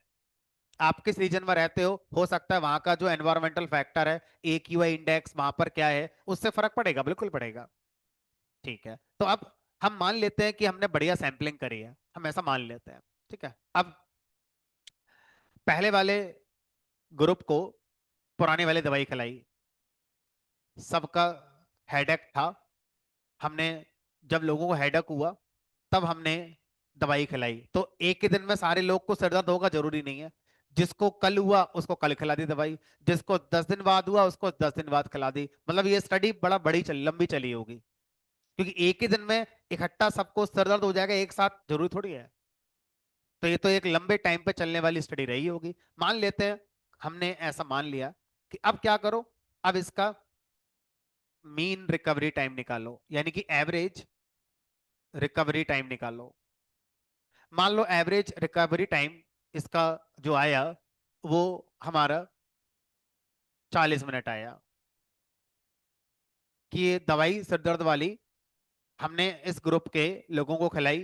किसी का 42 मिनट, किसी का 38 मिनट, किसी का कुछ, किसी का कुछ। तो एक एवरेज रिकवरी टाइम मैंने नोट करा, 40 मिनट में इस दवाई के खाने से आपका सिर दर्द दूर हो जाता है। ठीक है, अब नए ग्रुप के लिए हमने यहाँ पर खिलाया, और यहाँ पर रिकवरी टाइम मान लो आ गया आपका 30 मिनट, वही average recovery time, mean recovery time आ गया 30 मिनट। तो कंपनी ने हमें ये डेटा अवेलेबल करा दिया और कहा देख लो, मेरी नई दवाई ज्यादा इफेक्टिव है, 10 मिनट जल्दी आपका हेडेक दूर कर देगी। ये हमें यहाँ पर दे दिया गया। अब इसमें ये बताओ, एक आम इंसान को भी अगर मैं ये स्टडी करने को दूंगा तो वो भी मुझे करके दे ही देगा। इसमें स्टैट्स की क्या जरूरत लग रही है, मुझे ये बताओ। एक मीन ही तो निकालना है, एवरेज निकालना तो सबको पता ही है। नंबर ऑफ आइटम्स को जोड़कर भाग कर दो। इसमें कोई बहुत ज्यादा रॉकेट साइंस नहीं कि अलग से आपको स्टैट्स का स्पेशलाइजेशन होना चाहिए तभी मीन निकाल सकते हो, ये तो कोई भी निकाल देगा। तब मुझे बताओ, इस एक्सपेरिमेंट में स्टैटिस्टिक्स का रोल कहां पर आपको महसूस हो रहा है? फर्स्ट इंप्रेशन में तो हमें लग रहा है सब बढ़िया, स्टडी चल रही है, नई वाली दवाई बढ़िया है, खा लो कोई दिक्कत नहीं है। तो फिर मामला अटक कहां पे रहा है? क्यों इसको ऐसे बंदे के पास भेजा जा रहा है, इस स्टडी को जिसको इन्फरेंशियल स्टैट्स आती है? क्योंकि अब हम इस सर्वे को ही पूरी आबादी पे अप्लाई करने की बात करेंगे कि भाई हमने इस ग्रुप का सिर दर्द 30 मिनट में दूर कर दिया, तो मान के चलो वर्ल्ड में 800 करोड़ लोग हैं, किसी को भी खिलाओगे तो उसका सिर दर्द 30 मिनट में दूर हो जाएगा। तो इस बात को मानने में क्या दिक्कत हो रही है आपको? स्टडी आपके सामने है। क्या कोई पॉइंट ऐसा लग रहा है जहां पर अभी भी दिक्कत हो सकती है? सोचो थोड़ा। जबकि मैंने पहले बता दिया, स्ट्रेटिफाइड ग्रुप बनाई है हमने। तो ये मत कहना कि पहले वाले ग्रुप में ओल्ड एज के हैं और इस वाले में सब यंग वाले लोग हैं। अगर वहां पर जेंडर वाइज डिवीजन देखें तो जितना वहां पर है उतना ही यहां पर रखा है हमने। तो स्ट्रेटिफाइड शब्द बोल दिया तो ये सारी बातें खत्म हो गई जो आप सोच रहे हो, सब बातें खत्म हो। चलो, अब बात करते हैं कि हम इन्फरेंशियल स्टैट्स के कॉन्सेप्ट को क्यों अप्लाई करेंगे यहां पर। मैं एक काम करता हूं, पहले वाले ग्रुप का जो हेडेक खत्म होने का टाइम है वो लिख रहा हूं। ठीक है, तो किसी का 35 मिनट में हो गया था, किसी का 39 मिनट में हो गया, किसी का 40 में हो गया, किसी का 45 में हो गया, किसी का 41 में हो गया। मान लेते हैं, छोटा सैंपल मान लेते हैं समझने के लिए, ये पहले वाले ग्रुप का रिकवरी टाइम था। तो एवरेज निकाला, तो एवरेज 40 मिनट आ गया। ठीक है। अब दूसरे वाले ग्रुप का देखा, इसका मान लो आ गया 39 मिनट, इसका आ गया 40 मिनट, इसका आ गया 41 मिनट, इसका आ गया 40 मिनट, और इसका आ गया मान लो 10 मिनट। अब कुछ फील कर पा रहे हो? हैं? ध्यान से देखो, मैंने एवरेज के ऊपर अपनी जो स्टडी करनी है, वहां पर कहाँ दिक्कत आएगी? मैंने पहले वाले एवरेज को निकालने के लिए जो इंडिविजुअल डेटा पॉइंट थे वो देखा। पहले इंसान का सिर दर्द दूर हुआ 35 मिनट में, दूसरे का दूर हुआ 39 मिनट में, 40 मिनट, 45 मिनट, 41 मिनट। अब यहां पर देखो, एक का 39 मिनट में, एक का 40 मिनट में, एक का 41 मिनट में, 40 में, और एक का कितने में हो गया? 10 मिनट में। वहां पर वेरिएबिलिटी, डेटा में वेरिएशन, डेटा का स्प्रेड, डेटा का फैलाव, पहले वाले ग्रुप में देखो कहां से कहां तक है? 35 से लेकर 41 के बीच में है। यानी कि उसका जो इंटरवल है हमारा वो थोड़ा कम है। यहां पर इंटरवल आपका 10 से लेकर 41 के बीच में है। इसका मतलब यह है कि it is like a noise, it is like an outlier. इसकी वजह से ये रिजल्ट ऐसा आ गया है। अगर ये अकेला नहीं होता तो लगभग दोनों दवाई एक जैसी हैं। तो हम ऐसा सोच सकते हैं कि इस पर्टिकुलर के साथ कोई स्पेशल केस रहा होगा, या कोई वजह रही होगी, कोइंसिडेंस रहा होगा, बाई चांस वाली बात हो गई होगी। कुछ ऐसे शब्दों का इस्तेमाल करेंगे, बाई चांस, तुक्का लग गया, या कोइंसिडेंस वाली बात हो गई कि इसका 10 मिनट में सही हो गया, है ना? तो इस वजह से हमारा ओवरऑल टाइम कितना आ गया? 30। अगर हम इसको कंसीडर ना करें तो लगभग बाकियों का फिर लगभग एक जैसा ही है, कोई खास फर्क नहीं है। तो मेन आपको ये बात कहां बता पा रहा है? यानी कि इन्फरेंशियल स्टेट्स में जब आप कंक्लूजन ड्रॉ करने जाते हो तो आपके जो डेटा पॉइंट्स हैं, उन डेटा पॉइंट्स में जो वेरिएशन है उसको साथ में कंसीडर किया जाता है, कि जो कंक्लूजन निकाला जाए वो कंक्लूजन हर डेटा पॉइंट के लिए हमारा सेटिस्फाई करना चाहिए, रादर देन कि किसी एक ने बहुत ज्यादा कर दिया और किसी एक ने बहुत कम कर दिया, तो अब वो हमारा जो एवरेज निकल कर आया इसकी वजह से वो बहुत हमारा ऐसा आ गया है, और उस पर आप अपना कंक्लूजन ड्रॉ करने जा रहे हैं, तो शायद ये अच्छा नहीं होगा। तो अब अगर मैं इन दोनों ग्रुप के ऊपर कोई टेस्ट परफॉर्म करता हूं, वो टेस्ट मुझे ये बात निकाल के दे देगा कि भाई इस डिफरेंस मत जाओ, ये धोखा है, जो आपको दिख रहा है 40 मिनट और 30 मिनट ये सही नहीं है। आप दोनों दवाई एक ही मानो, अलग अलग नहीं है दोनों दवाई। अभी आपको लग रहा है मेडिसिन नई वाली बढ़िया है, अगर मैं इसी का टेस्ट करके दिखाऊंगा तो आप बोलेंगे, सेम डेटा पर करके दिखाऊंगा तो आप बोलोगे सर दोनों में कोई डिफरेंस नहीं है, ये तो बाई चांस वाली बात है, एक नॉइस है इसके अंदर जिसकी वजह से ऐसा हमारा हो गया है। तो इन्फरेंशियल स्टेट्स हमारे स्टडी जब हम करते हैं तो उसमें डेटा में जो वेरिएबिलिटी है, डेटा में जो बदलाव आ रहा है डेटा के डिस्ट्रीब्यूशन में, उसको कंसीडर करती है साथ में। इस वजह से दूसरा, क्यों हम इन्फरेंशियल स्टेट्स लगाएं? There may be a chance कि हमने जो स्टडी ये वाली करी, ये हमने यहां पर 1 2 3 4 5 पे करी। ऐसा भी हो सकता है कि यहां पर मैं स्टडी सिर्फ 4 पे करूं। अब सोचो, अब आप 5 का एवरेज निकाल रहे हो, इधर 4 का एवरेज निकाल रहे हो, तो सामने वाला बोलेगा तो गलत है। उधर 5 के एवरेज से आप एक वैल्यू दिखा रहे हो, इधर 4 के एवरेज से आप एक वैल्यू दिखा रहे हो। इन्फरेंशियल स्टैट्स इस बात को भी कंसीडर करके चलती है कि देयर में भी ए चांस कि आपके दोनों ग्रुप का जो साइज हो हमारा सैंपल का वो अलग अलग हो, तो उसको भी साथ में कंसीडर करते हुए चलती है। कई बार ऐसा हो सकता है कि स्ट्रेटिफाइड ग्रुपिंग जब आप कर रहे हो तो number of sample, number of data points in both samples equal ना आ पाए। हो सकता है एग्जाम्पल के तौर पर अगर मैं आपसे कहूं कि मेरे पास एक डेटा है और टोटल 20 डेटा पॉइंट्स हैं इसमें, जो मैं समझाना चाह रहा हूं समझ जाओगे अब। इन 20 डेटा पॉइंट्स में मेरे 12 डेटा पॉइंट्स हैं मेल के और 8 डेटा पॉइंट है फीमेल के। अब बताओ स्ट्रेटिफाइड लगाने पर भी आप बराबर बराबर कर नहीं पाओगे, क्योंकि 12 मेल है 8 फीमेल है। तो अब क्या करें, हमने कहा इन्फरेंशियल स्टेट्स लगाओ, उसमें दो ग्रुप अलग अलग साइज के हैं तो भी हमारी स्टडी परफॉर्म की जा सकती है। आई होप जो मैं आपको समझाने की कोशिश कर रहा हूं आप समझ गए होंगे कि इन्फरेंशियल स्टेट्स हमारा क्यों जरूरी है। देन कि बस यहां से एवरेज निकाल लिया, वहां से एवरेज निकाल लिया और निकाल दिया कंक्लूजन कि हाँ भाई ये बात सही है। दो बातें हमारी हिडन होती हैं जो एक आम इंसान को शायद दिखाई नहीं देंगी। पहली, डेटा में वेरिएशन होना, ये पॉसिबिलिटी है ना। दूसरा, डेटा के अंदर जो पॉइंट्स आए हैं देयर में भी चांस कि वो अलग अलग हमारे हो सकते हैं। अब आती है यहां पर हाइपोथेसिस किसे कहते हैं।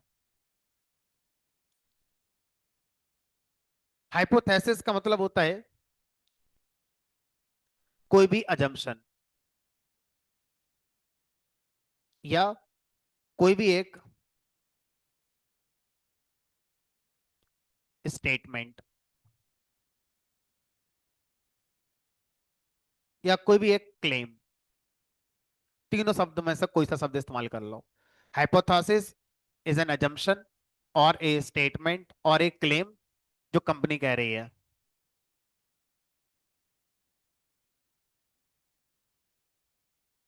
हाइपोथेसिस दो तरह की मानी जाती हैं, यानी दो तरह के स्टेटमेंट होते हैं या दो तरह के क्लेम होते हैं। पहला, null hypothesis.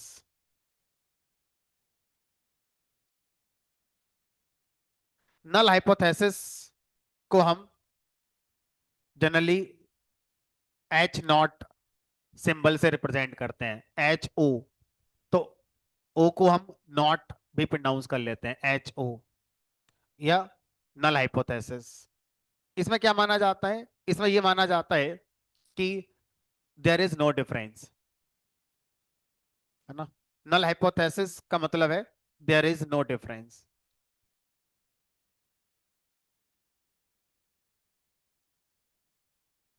And if you are observing a difference it is by chance, it is not statistically proven. ठीक है, तो नल हाइपोथेसिस कह रही है कि अगर एक दवाई 30 मिनट में सर दर्द दूर कर रही है और दूसरी 40 मिनट में दूर कर रही है, फिर भी हमारा कोई डिफरेंस नहीं है, और जो डिफरेंस 10 मिनट का आप देख रहे हो इट इज बाई चांस। ठीक है, तो नल हाइपोथेसिस का मतलब होता है देयर इज नो डिफरेंस। एक होती है हमारी अल्टरनेट हाइपोथेसिस, इसको हम एच ए साइन से रिप्रेजेंट करते हैं, H A, alternate.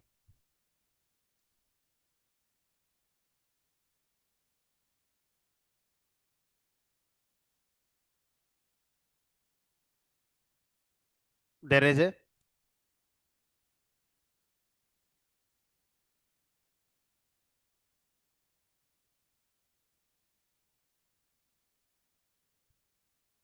There is a significant difference.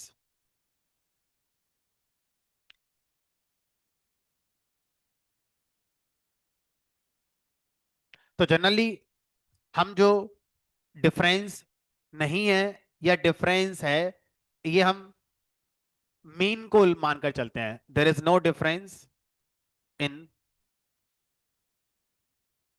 Both means, there is a significant difference in both means. तो जनरली हाइपोथेसिस हम अप्लाई करते हैं मीन के ऊपर, जो एवरेज डेटा आप निकाल रहे हो, क्योंकि एक आम इंसान एवरेज तो निकाल ही लेगा। अब उस एवरेज को हम प्रैक्टिकली एविडेंस के साथ माने या ना माने, उसके लिए हाइपोथेसिस लगाई जाती है। मतलब हाइपोथेसिस लगाने से पहले आपको एवरेज की जरूरत पड़ेगी।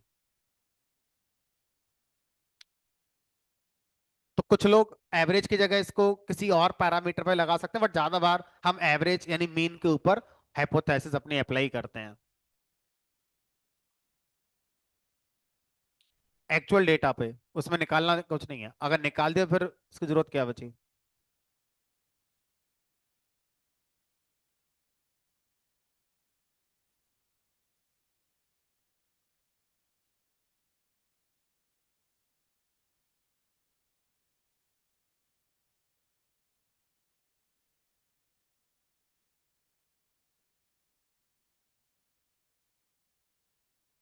चलो अब अगर आपसे कहा जाए कि जो हमारा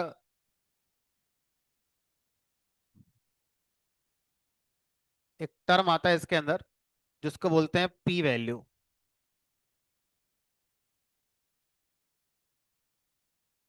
इसको जनरली लोग अल्फा से रिप्रेजेंट करते हैं। ये क्या होती है? ये होती है probability of getting the difference by chance. Probability of getting the difference by chance.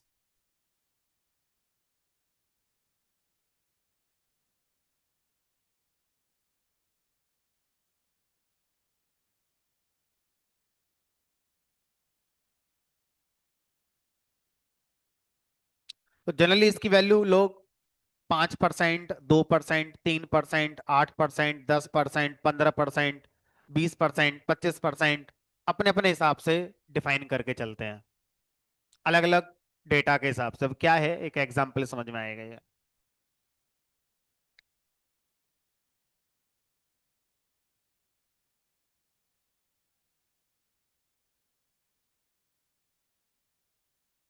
चलो अब अगर मैं आपसे कहूं कि वो मेडिसिन वाला एग्जांपल 30 मिनट में इधर दूर हो गया था, 40 मिनट में उधर सिर दर्द दूर हो गया था, इसका मतलब ये डिफरेंस है, डिफरेंस आ रहा है हमारा।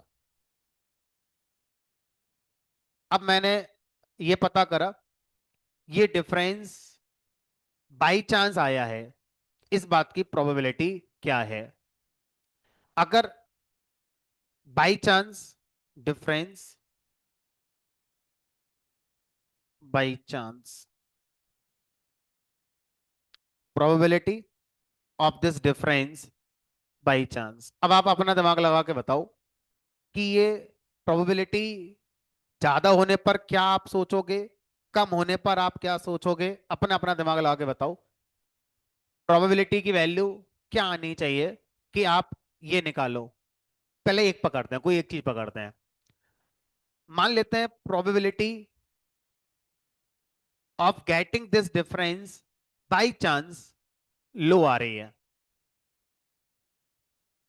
अगर ये लो आ रही है, कम आ रही है, तो उसका क्या मतलब है? इसका मतलब है कि ये जो डिफरेंस आया है ये दवाई का असर है रादर देन आउटलायर का असर है। ध्यान से सुनना इस लाइन को।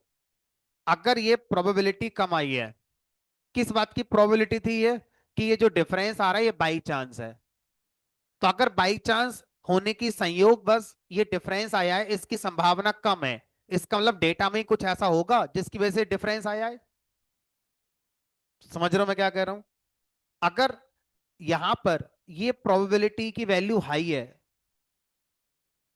इसका मतलब जो डिफरेंस आप देख रहे हो ये बाई चांस है, इसकी संभावना बहुत ज्यादा है। इसका मतलब ये डेटा में कुछ नहीं है आपका, सॉरी दवाई में कुछ नहीं है, डेटा में एक आधा पॉइंट नॉइस बन गया होगा, आउटलायर बन गया होगा, जिसकी वजह से आपकी ये जो डिफरेंस है वो आपको देखने को मिल रहे हैं। ये तो मतलब हुआ हमारा यहाँ पर, ठीक है। चलो अब आप बताओ कि ये बाई चांस की प्रोबेबिलिटी आप कितनी रखना चाहते हो कि आप कॉन्फिडेंटली कह पाओ कि नहीं दवाई में ही कुछ ऐसा है जिसकी वजह से डिफरेंस आया है। इमेजिन करो अगर आपसे कहा जाए कि मैं इसको 5% रख के चलता हूं,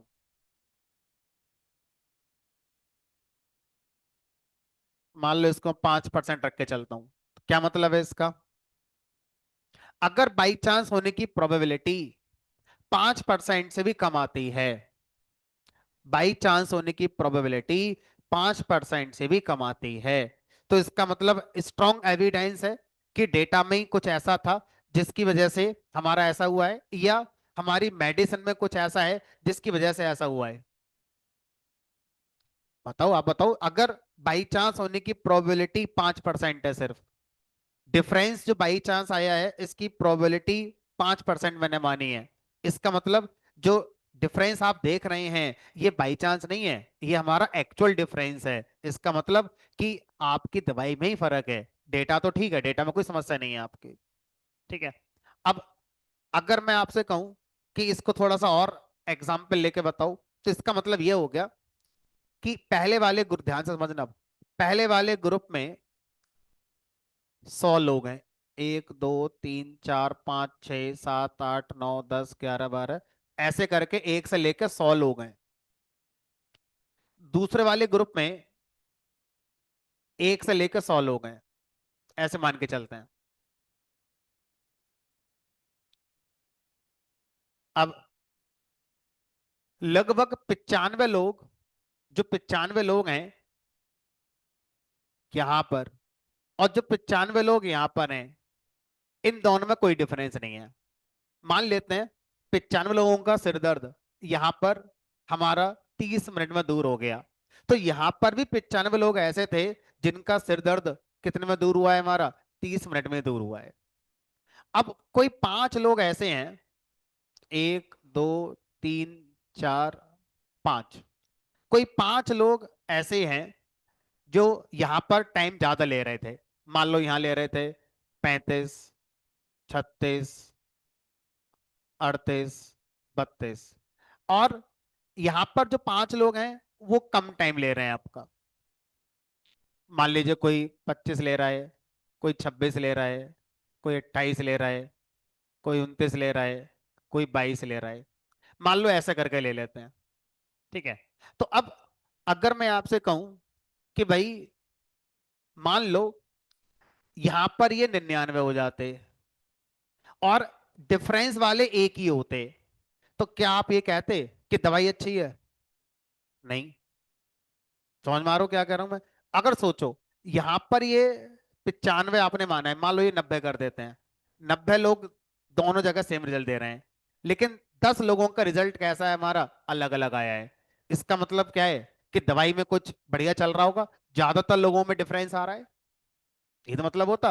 अगर मैं कहूं नहीं, 20 लोगों में डिफरेंस आया, है ना, 80 लोगों का रिजल्ट सेम है लेकिन 20 लोगों में अलग अलग रिजल्ट देखा गया है, मतलब दवाई और ज्यादा इफेक्टिव हो रही है। यही तो समझ में आ रही है हमारी कहानी यहाँ पर। तो अब यहाँ पर हम जो प्रोबेबिलिटी मान के चलते हैं वो इन जनरल 5% की मान के चलते हैं, कि अगर आपका, हमारा, ऐसे लोग जहां पर 95 लोगों पर सेम रिजल्ट आया है और 5 पे रिजल्ट हमारा कैसा अलग है, तो हम मान के चलेंगे कि दवाई में कोई डिफरेंस नहीं है। लेकिन अगर ये संख्या हमारी 94 हो गई और यहां पर 6 रह गई, तो हम कहेंगे नहीं, दवाई में डिफरेंस है। इसका मतलब अब मैं इसको कितना लेकर चल रहा हूं, 6%। ठीक है। अब अगर मैं आपसे कहूं कि नहीं सर, ये यहां पर 90 है, यहां पर ये कितना हो गया हमारा 10, यानी कि मैं इसको कितना लेकर चल रहा हूं अपना, 10%। ठीक है। चलो, तो probability of getting the difference by chance वाली बात हो गई समझ में। अब मुद्दे की बात पर आ जाते हैं और आगे बढ़ते हैं। अब मैं पहला डेटा लेकर आ रहा हूं क्योंकि आप कुछ लिखेंगे तो समझ में आएगा। df equal to P D dot read underscore C S B F data set analysis weight height dot C S B. अब देखो मेरे पास एक पॉपुलेशन का डेटा है, ठीक है, जिसमें कुछ लोगों का वेट और हाइट दे रखा है, जेंडर वाइज दे रखा है। अब मुझसे ये कहा गया कि ये पता करो कि थोड़ी देर के लिए मान लो ये पूरी पॉपुलेशन है, थोड़ी देर के लिए मान लो ये पूरी पॉपुलेशन है। अब हम इस पॉपुलेशन से एक सैंपल निकालेंगे और उस सैंपल में हम ये पता करने की कोशिश करेंगे कि सैंपल के बेस पर जो एवरेज वेट है, क्या हम उस वेट को पूरी पॉपुलेशन का वेट मान सकते हैं कि नहीं। हमने कहा क्या कहना चाह रहे हो, करके दिखाओ। हमने कहा चलो, मैंने इसमें से एक सैंपल निकाल लिया। मान लो n इक्वल टू, मैंने यहाँ पर ले लिया, ये कितने हैं, 10,000। मान लो मैंने ले लिया यहाँ पर फॉर एग्जाम्पल 100 का ले लिया, है ना। एक सैंपल निकल कर आ गया। अब इस सैंपल में सिर्फ 100 है। अब इसको मान लो ये मेरा पॉपुलेशन है, ये मान लो मेरा सैंपल है। ठीक है, एस एक सैंपल है। अब मैं क्या कर रहा हूं, मैं आपसे कह रहा हूं कि मेरी जो नल हाइपोथेसिस है वो ये कहती है कि जो सैंपल का एवरेज वेट है वो मान लो 60 होगा। तो अब मुझे ये प्रूव करना है कि ये बात सही है या गलत है। सैंपल का एवरेज वेट 60 और पॉपुलेशन का भी एवरेज वेट में क्या मान के चल रहा हूं, 60 मान के चल रहा हूं। हमने कहा चलो अब इस पर नल हाइपोथेसिस फिट करते हैं। तो मैंने यहां पर क्या करा, अपनी एक नल हाइपोथेसिस बनाई। नल हाइपोथेसिस एक स्टेटमेंट है, स्ट्रिंग में लिख लो। क्या है, हमने लिख दिया यहां पर sample and population means are same. और अल्टरनेट हाइपोथेसिस हमने बनाई sample and population means are not same.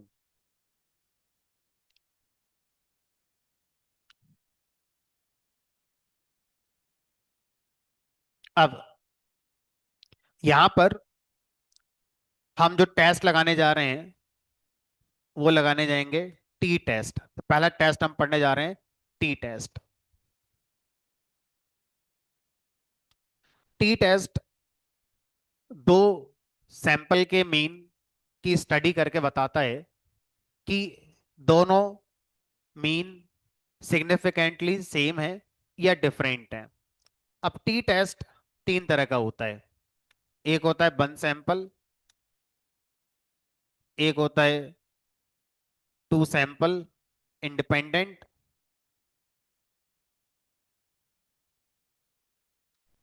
और एक होता है हमारा टू सैंपल रिलेटेड। तीन तरह के टी टेस्ट होते हैं हमारे, one sample T test, two sample, दो तरह के इंडिपेंडेंट और रिलेटेड। तो वन सैंपल टी टेस्ट तब यूज करते हैं जब आपके पास एक ही ग्रुप है और दूसरी डायरेक्ट आपके पास कोई एक वैल्यू है, दूसरा ग्रुप है ही नहीं। तो हम मान के चलते हैं कि ये हमारा अपने आप में एक ग्रुप है, बस सिंगल ग्रुप है और दूसरा कुछ है ही नहीं। दूसरा तब मान के चलते जब आपसे कहा जाता कि सर मेल अलग है और फीमेल अलग है। जरा ध्यान से, अगर मैं आपसे कहूं कि सर इसमें देखो मेल भी है और फीमेल भी है, मैं ऐसा मान के चल रहा हूं कि मेल का एवरेज वेट 65 होगा और फीमेल का भी जो एवरेज वेट होगा वो 65 होगा। अब कितने ग्रुप हो गए यहाँ पर हमारे, दो। तो अब कौन सा टेस्ट लगेगा, टू सैंपल वाला। लेकिन मैं ये डिवीजन नहीं कर रहा हूं, मैं सबको एक ही मान के चल रहा हूं। तो जब एक ही मान के चल रहा तो आपका ग्रुप एक ही है, दूसरा ग्रुप है ही नहीं। अब कैसे लगाओगे, हमने कहा आ जाते हैं यहाँ पर। तो यहाँ लिखेंगे फ्रॉम साई पाई, पहली बार पढ़ रहे हैं, साई पाई नाम से एक लाइब्रेरी होती है, इसके अंदर आपके टेस्ट होते हैं हमारे, है ना। From SciPy import stats, और यहां पर एक फंक्शन है stats dot T test one sample. तो स्टैट्स के अंदर एक फंक्शन है टी टेस्ट वन सैंपल। यहां पर आपको क्या पास करना है, अपना सैंपल पास करना है। सैंपल का मीन निकाल के पास नहीं करना है, सीधा सैंपल पास करना है। तो ये हमारा एस, जो एस है उसमें तो जेंडर भी है, वेट भी है, हाइट भी है। मुझे सिर्फ क्या पास करना है, ये पास करना है, सिर्फ वेट वेट पास करना है। ये सिर्फ ये वाली चीज, सिर्फ ये वाली। तो कैसे लिखेंगे, एस डॉट वेट। इससे क्या आएगा, सिर्फ वेट वेट हमारा पास हो जाएगा। अच्छा उसके बाद अब ये बताओ, इस सैंपल का जो एवरेज वेट है, आप क्या मानना चाहते हो कि पॉपुलेशन का वेट ये होगा। हमने कहा मानना चाहते हैं, मान लो यहां पर 65, कि हम एज्यूम करते हैं कि हमारी पॉपुलेशन का जो वेट है वो 65 होगा। ठीक है, अब हमें प्रूव करके दिखाओ कि आपने हमें जो सैंपल दिया है इसका वेट और जो हम मान के चल रहे हैं, क्या दोनों बराबर हैं कि नहीं। मतलब इसका वेट 65 आएगा या नहीं आएगा, कौन सा वेट, एवरेज वेट। तो सर इसमें कौन सी बड़ी बात है, ऐसे ही निकाल लो, परेशान क्यों कर रहे हो। यहां पर S dot weight dot mean, ये लो ऐसे ही निकाल लो। हम बता देते हैं 66 है और आप 65 की बात कर रहे हो। अब लड़ाई इसी बात की है, ये जो 66 आया और आप क्या मान के चल रहे थे, 65, डिफरेंस आ रहा है। अब बस ये बता दो, ये डिफरेंस सिग्निफिकेंट है या नहीं। मतलब ऐसा तो नहीं है कि किसी का वेट 120 140 हो जिसकी वजह से ये 66 बन गया है। हम देखना चाहते हैं क्या लगभग सारे सैंपल, जो लगभग सारे डेटा पॉइंट जो इस सैंपल में आए हैं, क्या सबका वेट ही लगभग 66 के आसपास है, या कोई नॉइस भी है इसमें। ऐसा तो नहीं है कि किसी का वेट 20 किलोग्राम है और किसी का वेट 150 किलोग्राम है तब जाके एवरेज 66 आ गया है। अब ये जो एवरेज यहां पर आया है, ये इस बात को पुष्ट नहीं करेगा, इस बात की पुष्टि नहीं करेगा। तो अब आप टेस्ट लगाने जा रहे हो। तो अब मैं यहां पर, चलो मान के चलता हूं ये 65 का। ठीक है, इससे मुझे दो चीजें मिलेंगी। एक मिलता है टी टेस्ट का एक फार्मूला है, तो हमें एक टी वैल्यू मिलेगी और एक पी वैल्यू मिलती है। तो हम पी वैल्यू पर रूल लगाएंगे। If P value, if P value is less than equal to 5%, 0.05,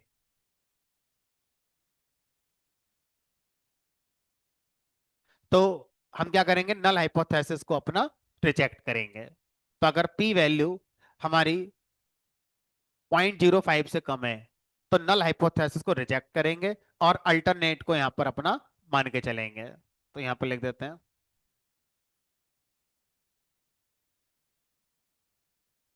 alternate hypothesis आपकी ट्रू है।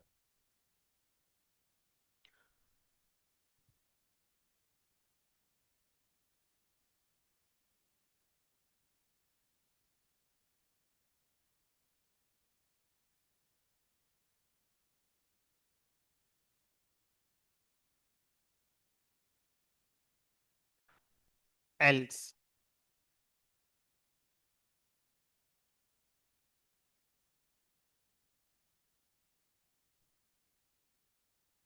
Accepting null hypothesis.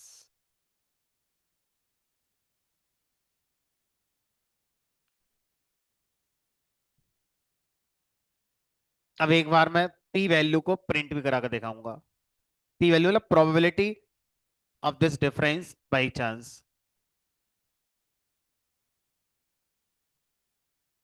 हमने देखा कि जो वेट आया वो 66 आया, हम मान के चल रहे थे 65, तो डिफरेंस है 66 और 65 में एक का डिफरेंस आ रहा है हमारा। अब हम ये देखना चाहते हैं कि ये डिफरेंस वास्तव में है या बाई चांस आ गया है। और आप अपना जो मान के चल रहे हो 65 वो सही था, उसमें कोई दिक्कत नहीं है, आप 65 मान के चल सकते हो, कोई दिक्कत नहीं आएगी। अब देखते हैं कि क्या रिजल्ट आता है। तो ये हमारा क्या आ रहा है, 0.000, यानी कि ये कंडीशन होल्ड हो रही है ट्रू। यानी कि इसका मतलब है कि ये जो डिफरेंस आप देख रहे हैं 66 का और 65 का, ये डिफरेंस वास्तव में है। ऐसा नहीं है कि कुछ आउटलायर थे जिनकी वजह से आपका 66 आ गया है। आपके डेटा में चीजें जेन्युइन है, और आपका वेट जो आप 65 मान के चल रहे हो ये गलत मान के चल रहे हो, क्योंकि एक्चुअल जो आपका 66 आया है यही आपका ज्यादा सही है। अब इसका मतलब यह है कि यहां से हम इस बात को प्रूव कर पाए कि जो आपका एवरेज वेट आप 65 मान के चल रहे हो ये आपका सही नहीं है। ठीक है, आपका जो एक्चुअल वेट आया है यही आपका सही है। ठीक है, चलो, अब ये हो गया पहली हमारा टी टेस्ट। अब आपसे ये वाले को लगा कर देखेंगे तो थोड़ा ज्यादा समझ में आना शुरू होगा। देखो ये जो कॉन्सेप्ट है ना, पहले वाले में थोड़ा कम समझ में आएगा। अभी मैं दूसरा तीसरा करूंगा तो पहला वाला क्लियर समझ में आएगा, तो दूसरा करता हूं सीधा। इसको मैं दोबारा समझाने में टाइम नहीं लगा रहा, क्योंकि मुझे पता है फिर भी वैसे ही रहोगे आप जैसे थे। मैं आपको दूसरा समझाऊंगा, पहला वाला अपने आप समझ में आ जाएगा। चलो, टू सैंपल इंडिपेंडेंट। अब क्या करो, यहाँ पे आप जो ओवरऑल डेटा था आपका, इस डेटा में मेल और फीमेल को अलग अलग कर लो। मेल का अलग कर लो और फीमेल का अलग कर लो। हमने कहा चलो अभी कर लेते हैं। DF DF dot gender equal to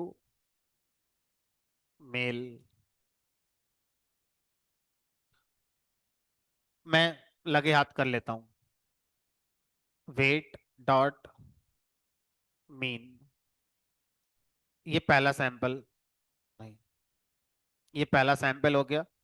mean अभी नहीं निकाल रहा, मीन में बाद में निकालो। दूसरा सैंपल ये हो गया फीमेल का। हाँ, सीरीज बन गई बिल्कुल।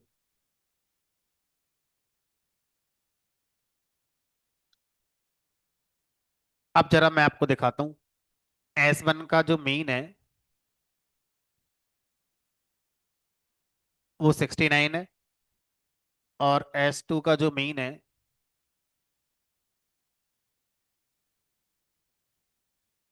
ये 63 है। यानी कि जो मेल का एवरेज वेट है वो 69 आया है, और फीमेल का जो एवरेज वेट आया है वो 63 आया है। डिफरेंस है दोनों में, हमने कहा। अब बस हमें ये प्रूव करके दे दो ये वास्तव में डिफरेंस है। ऐसा नहीं हो कि सर मेल और फीमेल का वेट बराबर ही था, दो तीन मेल ऐसे थे जो 200 300 किलो के थे, इनकी वजह से वो 69 चला गया, वरना तो मोस्ट ऑफ द जो सैंपल थे मेल फीमेल के लगभग एक ही जैसे थे।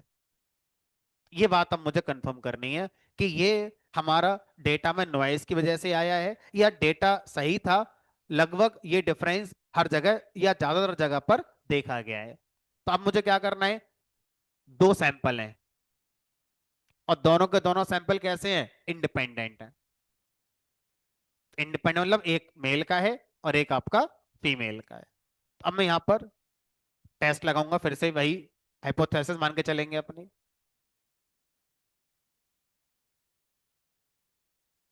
नल हाइपोथेसिस।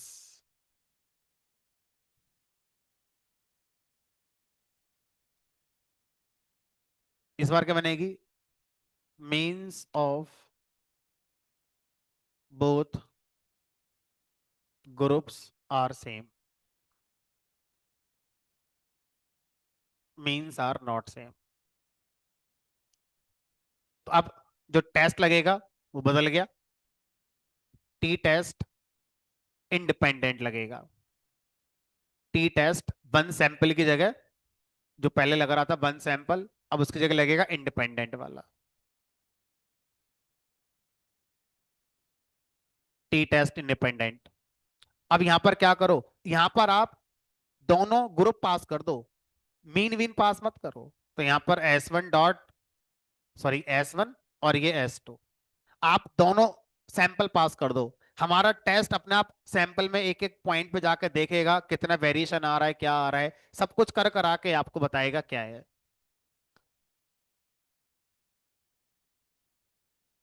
अब देखते हैं क्या बताता है हमारा।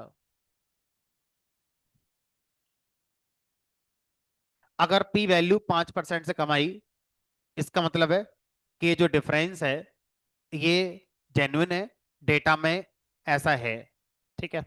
और अगर ये वैल्यू 5% से कम नहीं आई, इसका मतलब है कि जो डिफरेंस आ रहा है बाई चांस वाली बात है, डेटा में ऐसा कुछ नहीं, कोई आउटलायर वगैरह होगा जिसकी वजह से डिफरेंस आ गया है। हाँ सही है, यानी कि पी वैल्यू लगभग आपकी कितनी आई है, 0 आई है। इससे अच्छा शायद ही कभी आएगा। मतलब ये जो आपका डिफरेंस आ रहा है ये जेन्युइन है। 69 और 63, ये जो डिफरेंस है ये नॉइस या आउटलायर की वजह से नहीं है, डेटा ही ऐसा है जिसकी वजह से आपका डिफरेंस ये आया हुआ है।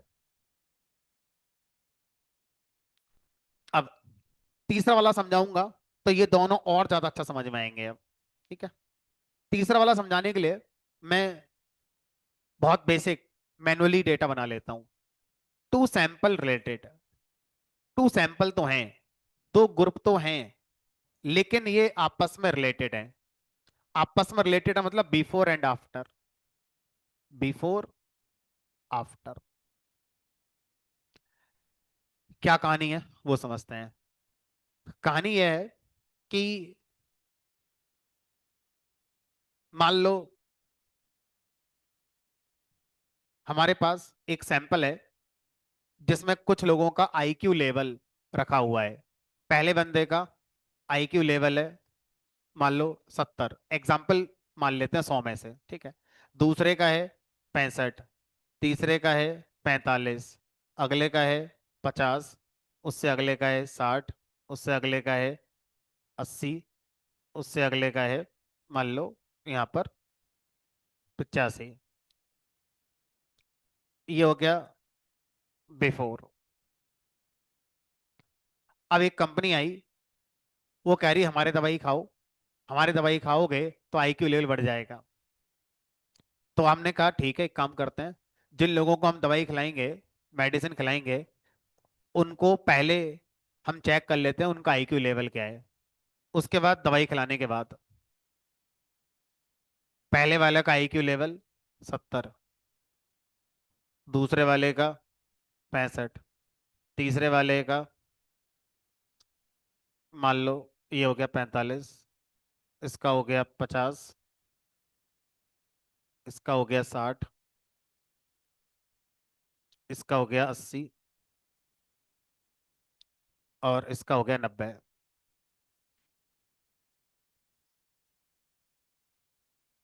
अब यहाँ पे डेटा पॉइंट कितने हैं मेरे, 3 और 3 6 और एक 7।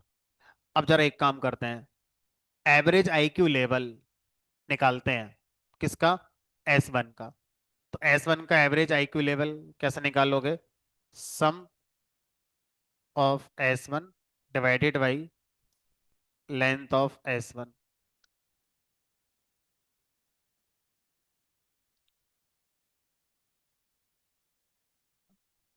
एक का 65, चलो इसको 90 से बढ़ाकर 92 कर दें, ये लो। तो एक का डिफरेंस आया। मान लो एक स्टडी करी गई कि ये डिफरेंस है, दवाई खाने के बाद थोड़ा सा बढ़ा और खाओ। अभी आपने दवाई 10 दिन खाई है, 10 दिन और खाओ, 2 महीने खाओ, 3 महीने खाओ तो फर्क आएगा, ऐसा कंपनी क्लेम कर रही है। आंखों से देख के बताओ, दवाई में कुछ है ऐसा, दवाई में तो कुछ नहीं है ऐसा। हो सकता है जिसका आईक्यू बढ़ गया है उसने वैसी अपनी अच्छी प्रैक्टिस करी हो सकता है उसने योगा वगैरह करा हो, सुबह उठ के घूमने जाता हो सकता है उसने मोबाइल चलाना बंद कर दिया हो सकता है उसने टीवी देखना बंद कर दिया हो। तो ये बातें हो सकती हैं, दवाई तो खा ही रहा था साथ में। बाकी लोग सिर्फ दवाई खा रहे थे, ना सुबह उठ जल्दी उठ रहे थे, ना मोबाइल छोड़ रहे थे। हो सकता है ऐसा कुछ हो। तो अब नल हाइपोथेसिस क्या है, means of both group are same, that means before and after, means are not same, that means before and after फर्क आया दवाई में, है कुछ है दवाई के अंदर। अब ये बताओ, यहां पर जो दो सैंपल हैं आपके, दोनों सैंपल हैं, क्या इंडिपेंडेंट एक दूसरे से, सर सेम ही तो है, तो जो पहले था वही बाद में, सिर्फ टाइम का फर्क आया है। तो इसलिए यहां पर कौन सा लगेगा, टू सैंपल रिलेटेड वाला, यानी कि दोनों ग्रुप आपस में रिलेटेड हैं। अलग अलग नहीं है, जो यहाँ पर था वो यहाँ पर है, सिर्फ टाइम का डिफरेंस आया है। अलग अलग टाइम पर हमने सेम सैंपल पर स्टडी करी है, लेकिन टाइम अलग अलग था। तो जब सेम सैंपल पर अलग अलग टाइम पर स्टडी करी जाए, तो टू सैंपल तो हो गए, लेकिन वो कैसे हैं आपस में, रिलेटेड हैं। अब देखते हैं कि दवाई में कुछ है या नहीं है। तो अब टेस्ट लगा कर देखते हैं। डेटा तो बहुत छोटा है मेरा, तो बहुत अच्छे रिजल्ट शायद ना देखने को मिले, लेकिन फिर भी एक अंदाजा तो लग ही जाएगा। टी टेस्ट रिलेटेड, देखते हैं क्या बता रहा है।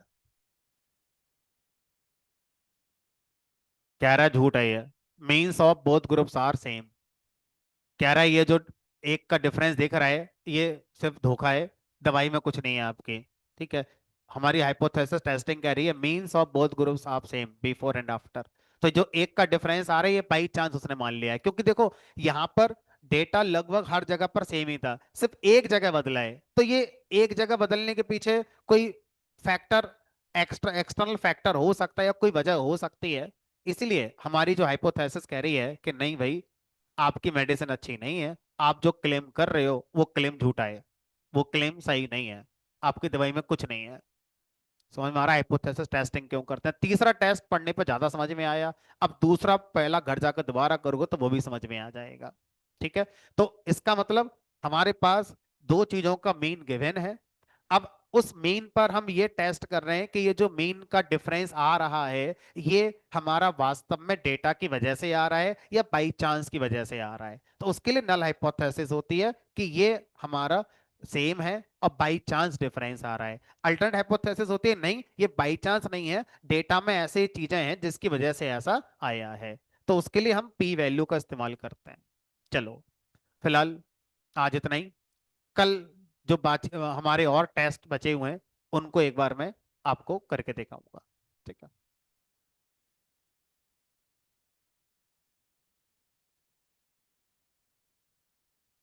बता देते हैं अभी।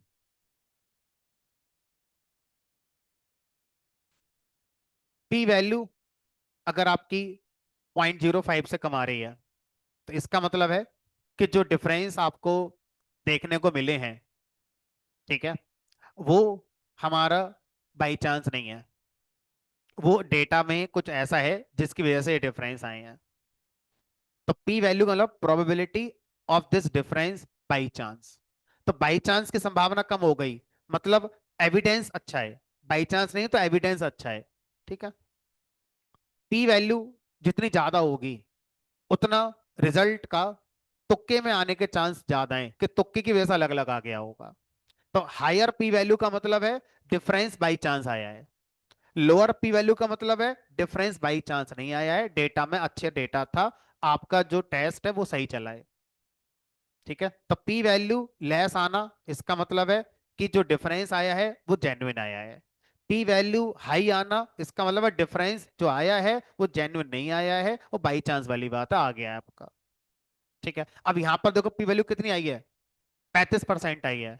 इसका मतलब जो डिफरेंस है वो बाई चांस हमारा आया होगा, इस बात की संभावना कितनी है, 35% है। यानी कि बाई चांस की संभावना बहुत ज्यादा हो गई।